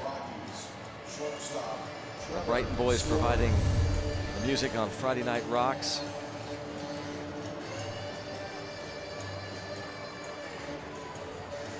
Jeez, what he can do, huh, on a baseball field. Sean Rodriguez takes over in a double switch, first base. Tony Watson on the mound. Again, Watson. Good numbers. 2.55 ERA.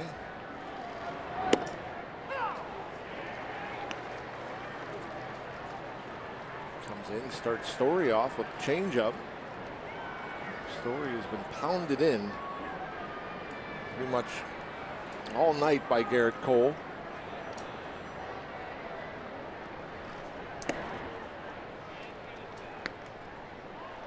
One on Trevor Story, 0 for 3 on deck. Nolan Arenado 3 for 3 with a home run. Watson looks like the last several outings he's gotten back to the form we're used to seeing. 1-2 on Trevor Story. He's made 7 straight scoreless appearances. Not that he was bad, but used to the lights out Watson. Anything over 2 ERA wise is odd. Struck him out looking. One away, and now it is Watson against Arenado. But the changeup again went to be away. It came in. And Story, for whatever reason, lifts his hands up almost like he thinks it's going to be inside. I mean, that's catching a lot of the plate. How about that? First batter, a strikeout after Garrett Cole. Now Arenado, 2 for 6 with a home run versus Watson in the past. Takes ball 1.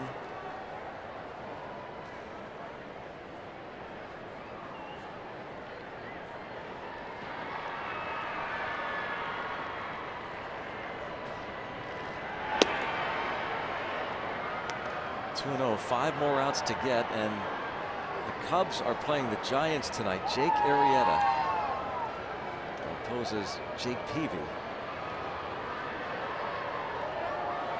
The Cubs have won Arrieta's last 21 starts.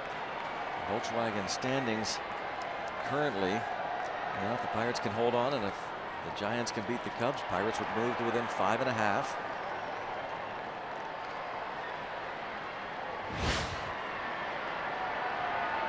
Cardinals lost, or losing rather, to Arizona 2-1 in St. Louis, and a strike on Arenado, 3-1. Well,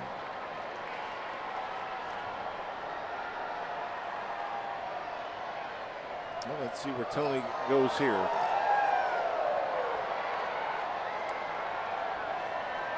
Cervelli wants it in. Perfectly placed. Right under the hands.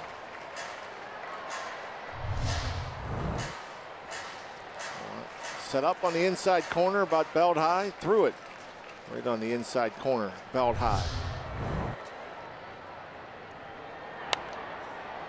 Boy, and then the confidence to throw the changeup 3-2. Arenado wastes it. Estevez Castro loosened in the bullpen for Colorado.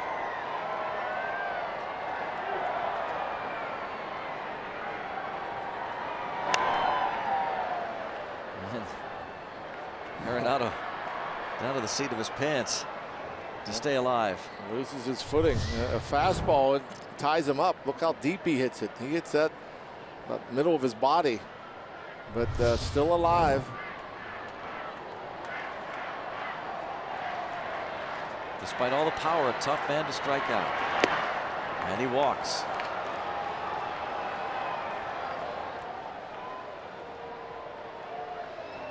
Seven unintentional walks in 18 innings for Tony Watson, and that probably stands out more than any other statistic. Yeah, you can't blame him for being careful.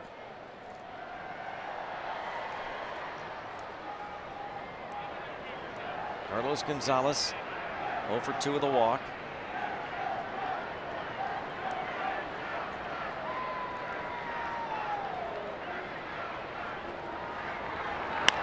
Bounce back to Watson. 1, 2. The challenge, Cargo looking toward his bench, they've used it. And now Walt Weiss, he can ask. Yeah, he came right out of the dugout. That's all he can do. He can ask for a crew chief review, but he doesn't have a challenge.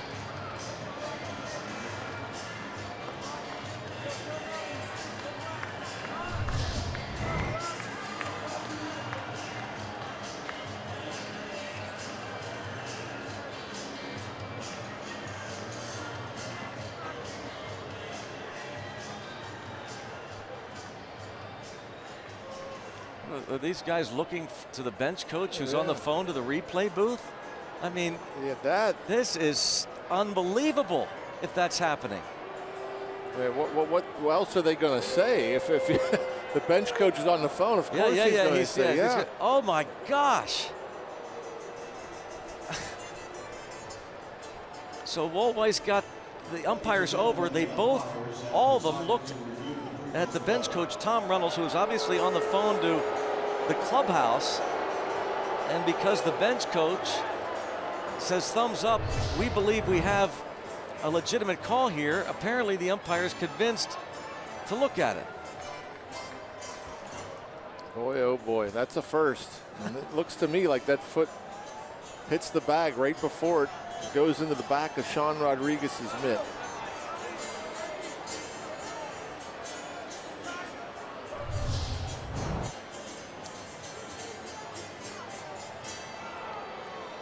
It's just unbelievable. What good is having this rule that you're out of challenges? Exactly. And what good is that? Well, they're out of sense. challenges because just unbelievable how messed up it is. And so now is that not only do you get That's the unbelievable. umpire to review it, you get to go to your video guy first? Yeah. Hey, umpires, come over here. Look at our bench coach is on the phone to the video guy. He says that we have legitimate beef here, so review it. Okay, we review it. Even though they're out of challenges. Just unbelievable. So here's Mark Reynolds. And he's 3 for 3.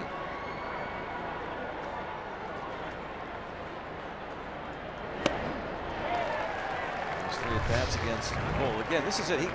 Walt Weiss, look, they're all looking at Tom Reynolds, the bench coach, who's on the phone to the replay guy, the Rockies replay guy.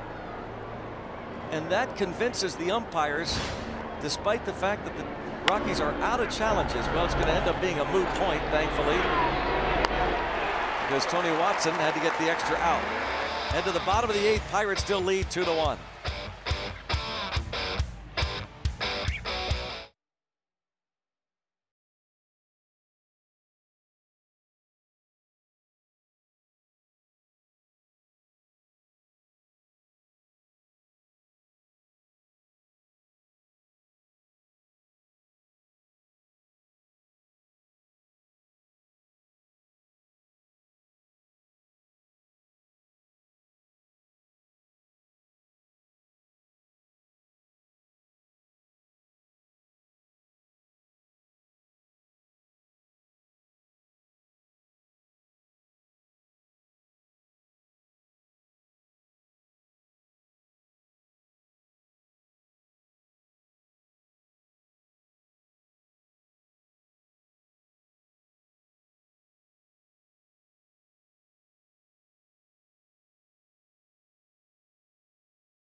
of the Pittsburgh Pirates and may not be reproduced or retransmitted in any form. And the accounts and descriptions of this game may not be disseminated without the express written consent of the Pittsburgh Pirates.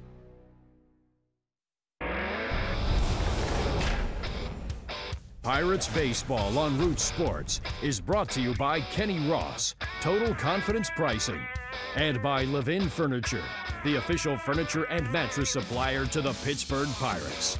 For the best quality, service, and value, shop Levin's. Let's go Bucks!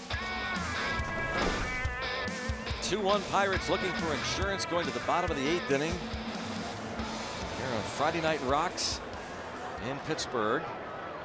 23,428. Don't forget tomorrow afternoon, 4:05 first pitch. There's Miguel Castro for that bullpen shakeup.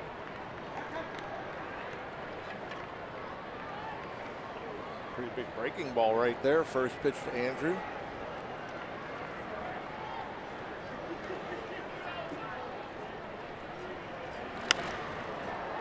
And he pops this one up. One out. Seems like there's been a ton of infield pop-ups. Yeah. Upstairs with the fastball. Underneath it. Right fielder, Gregory Polanco.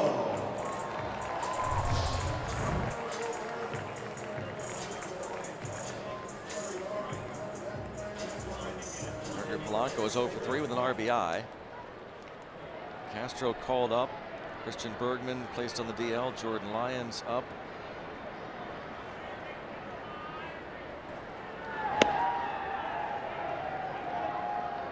All one on Gregory Polanco.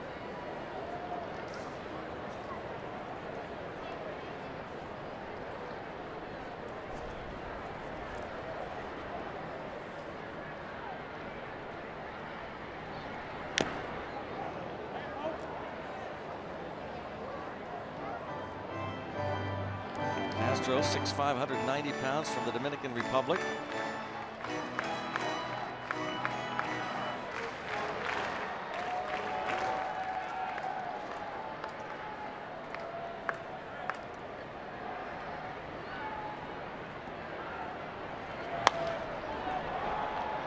Fly ball, shortstop, yeah. Story. John Neese and the Pirates will continue this series against the Rockies tomorrow afternoon. Coverage starts at 3:30 with Pirates pregame, presented by W.B. Mason here on Root Sports.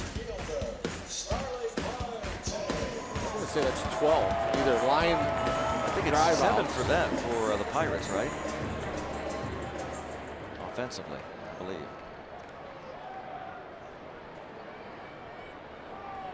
Now Starling Marte. One of those pop-ups, a flare to the second baseman in the third inning. But Marte singled with one out in the sixth. Mark Melancon cranking it up. Marte went to second on an errant pickoff try, and then scored on the David Freese base hit to center field. And Marte then took a run away from the Rockies. His brilliant throw to the plate to nab Dustin Garneau. He bounces this ball inside third. Well, Marte into second base with a double. Chance to give Mark Melancon a little more breathing room now. First pitch fastball, center cut, 97. Marte turns it around.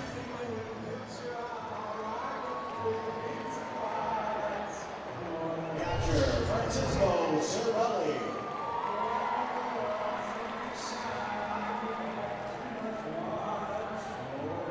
14 doubles for Marte.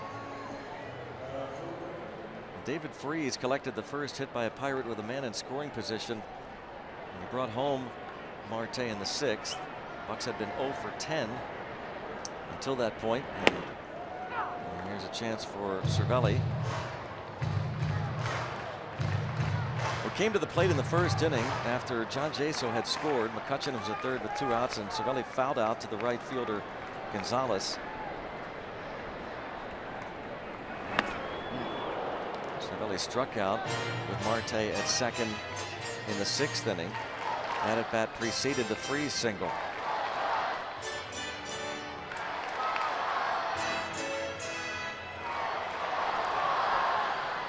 Seeing why Castro, not many guys have hit him. That's a nasty slider.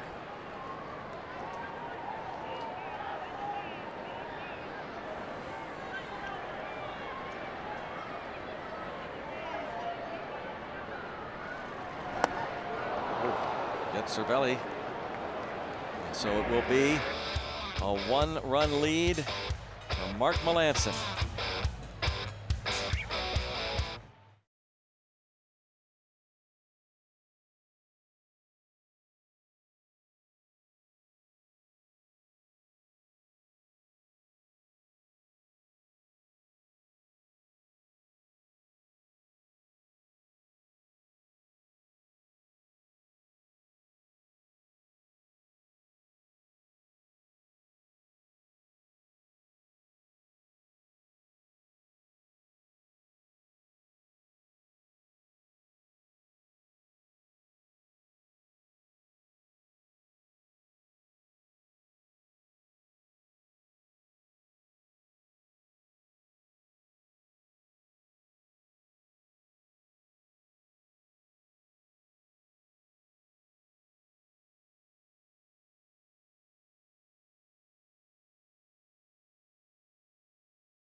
On top of the Rockies.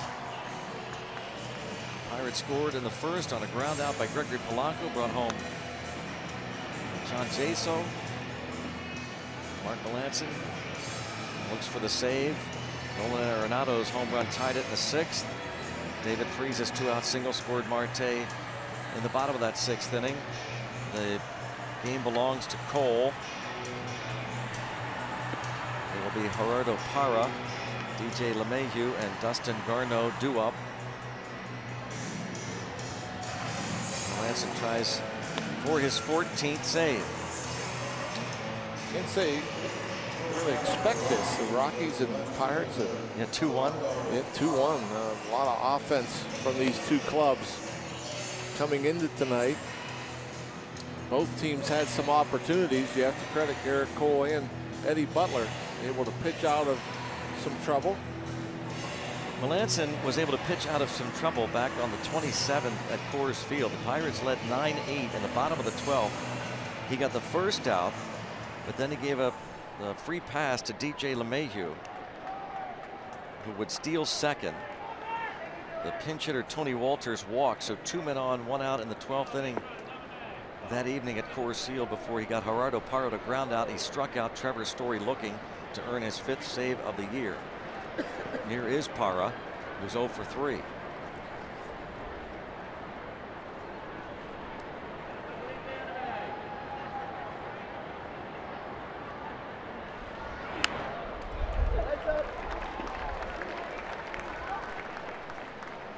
Parra 1 for 8 in his career versus Melancon.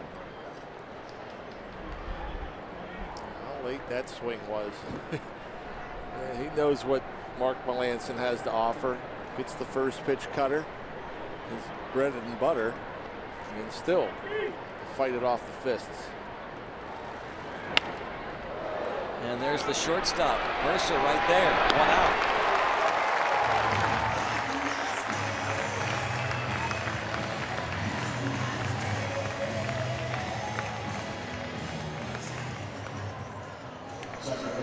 Major League saves leader last year, and he's once again among the best this season.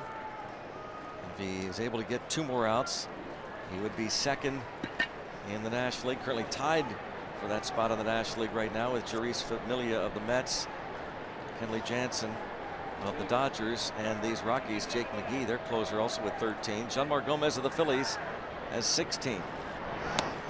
Strike 1.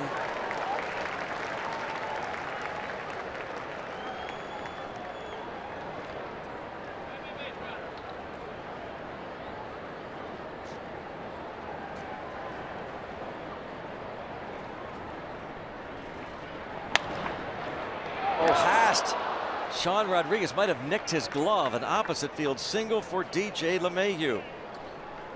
Boy, you just don't see that very often. I talked about it way back in the 2nd inning when John Jaso, holding the runner on, come off the bag, got a line drive, caught it, turned it into a double play. This is the 3rd line drive LeMahieu has hit at the first baseman. You see Sean Rodriguez a little further off the line.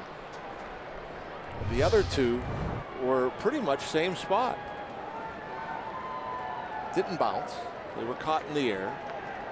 Good effort by Sean.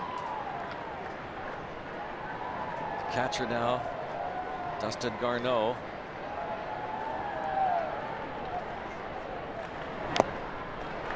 It was he who was thrown out at the plate by Marte in the 7th.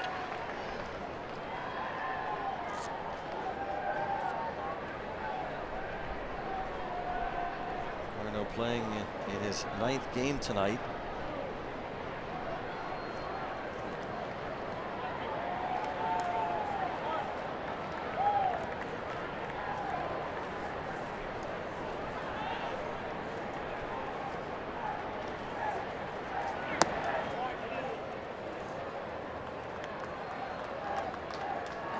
For the double play ball. Funny thing is about Mark Melancon, when you say look for a double play ball, so many of the ground balls he gives up are hit so weakly. Yes. Hard to get double plays. True.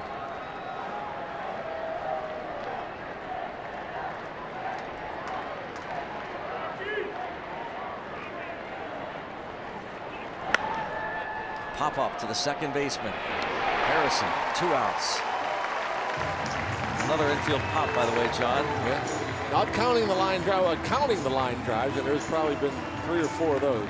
The 14th put up ball in the air in the infield tonight. 7 apiece. Daniel Descalso will pinch hit. Veteran left-hand hitter.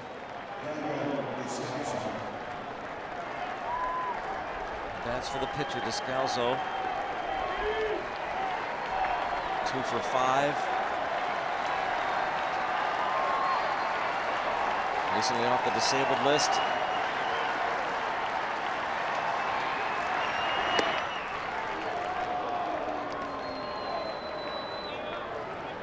Broke his left hand and just returned 7 days ago.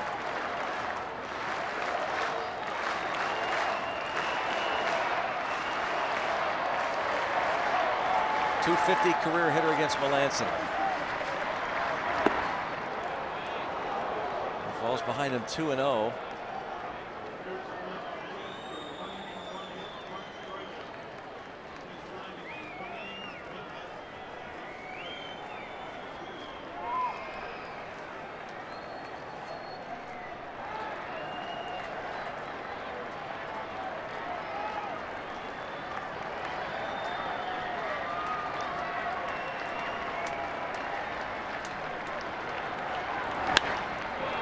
Base hit, tying run into scoring position.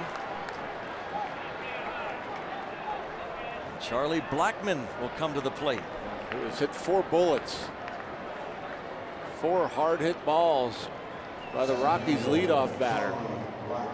3 singles and maybe the hardest ball he hit all night was the line drive out. He hit to Andrew McCutchen in the 5th.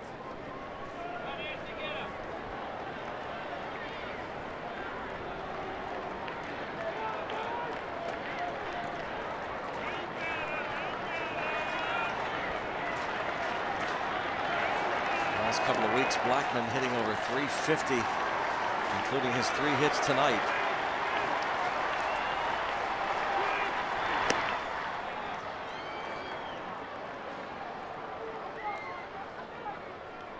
Just 3 at-bats in the past against Mark Melancon for Charlie Blackmon. He's 0 for 3.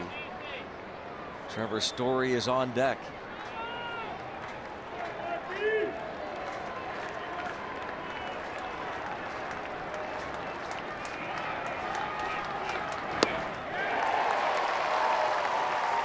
Such good location. Under the hands. See Blackmon swing over it. The ball just disappears.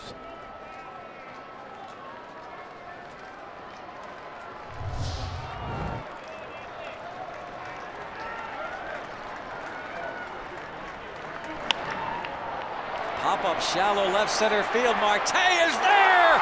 Raise the Jolly Roger! Starling Marte, fitting that he would race in to make the catch. Melancon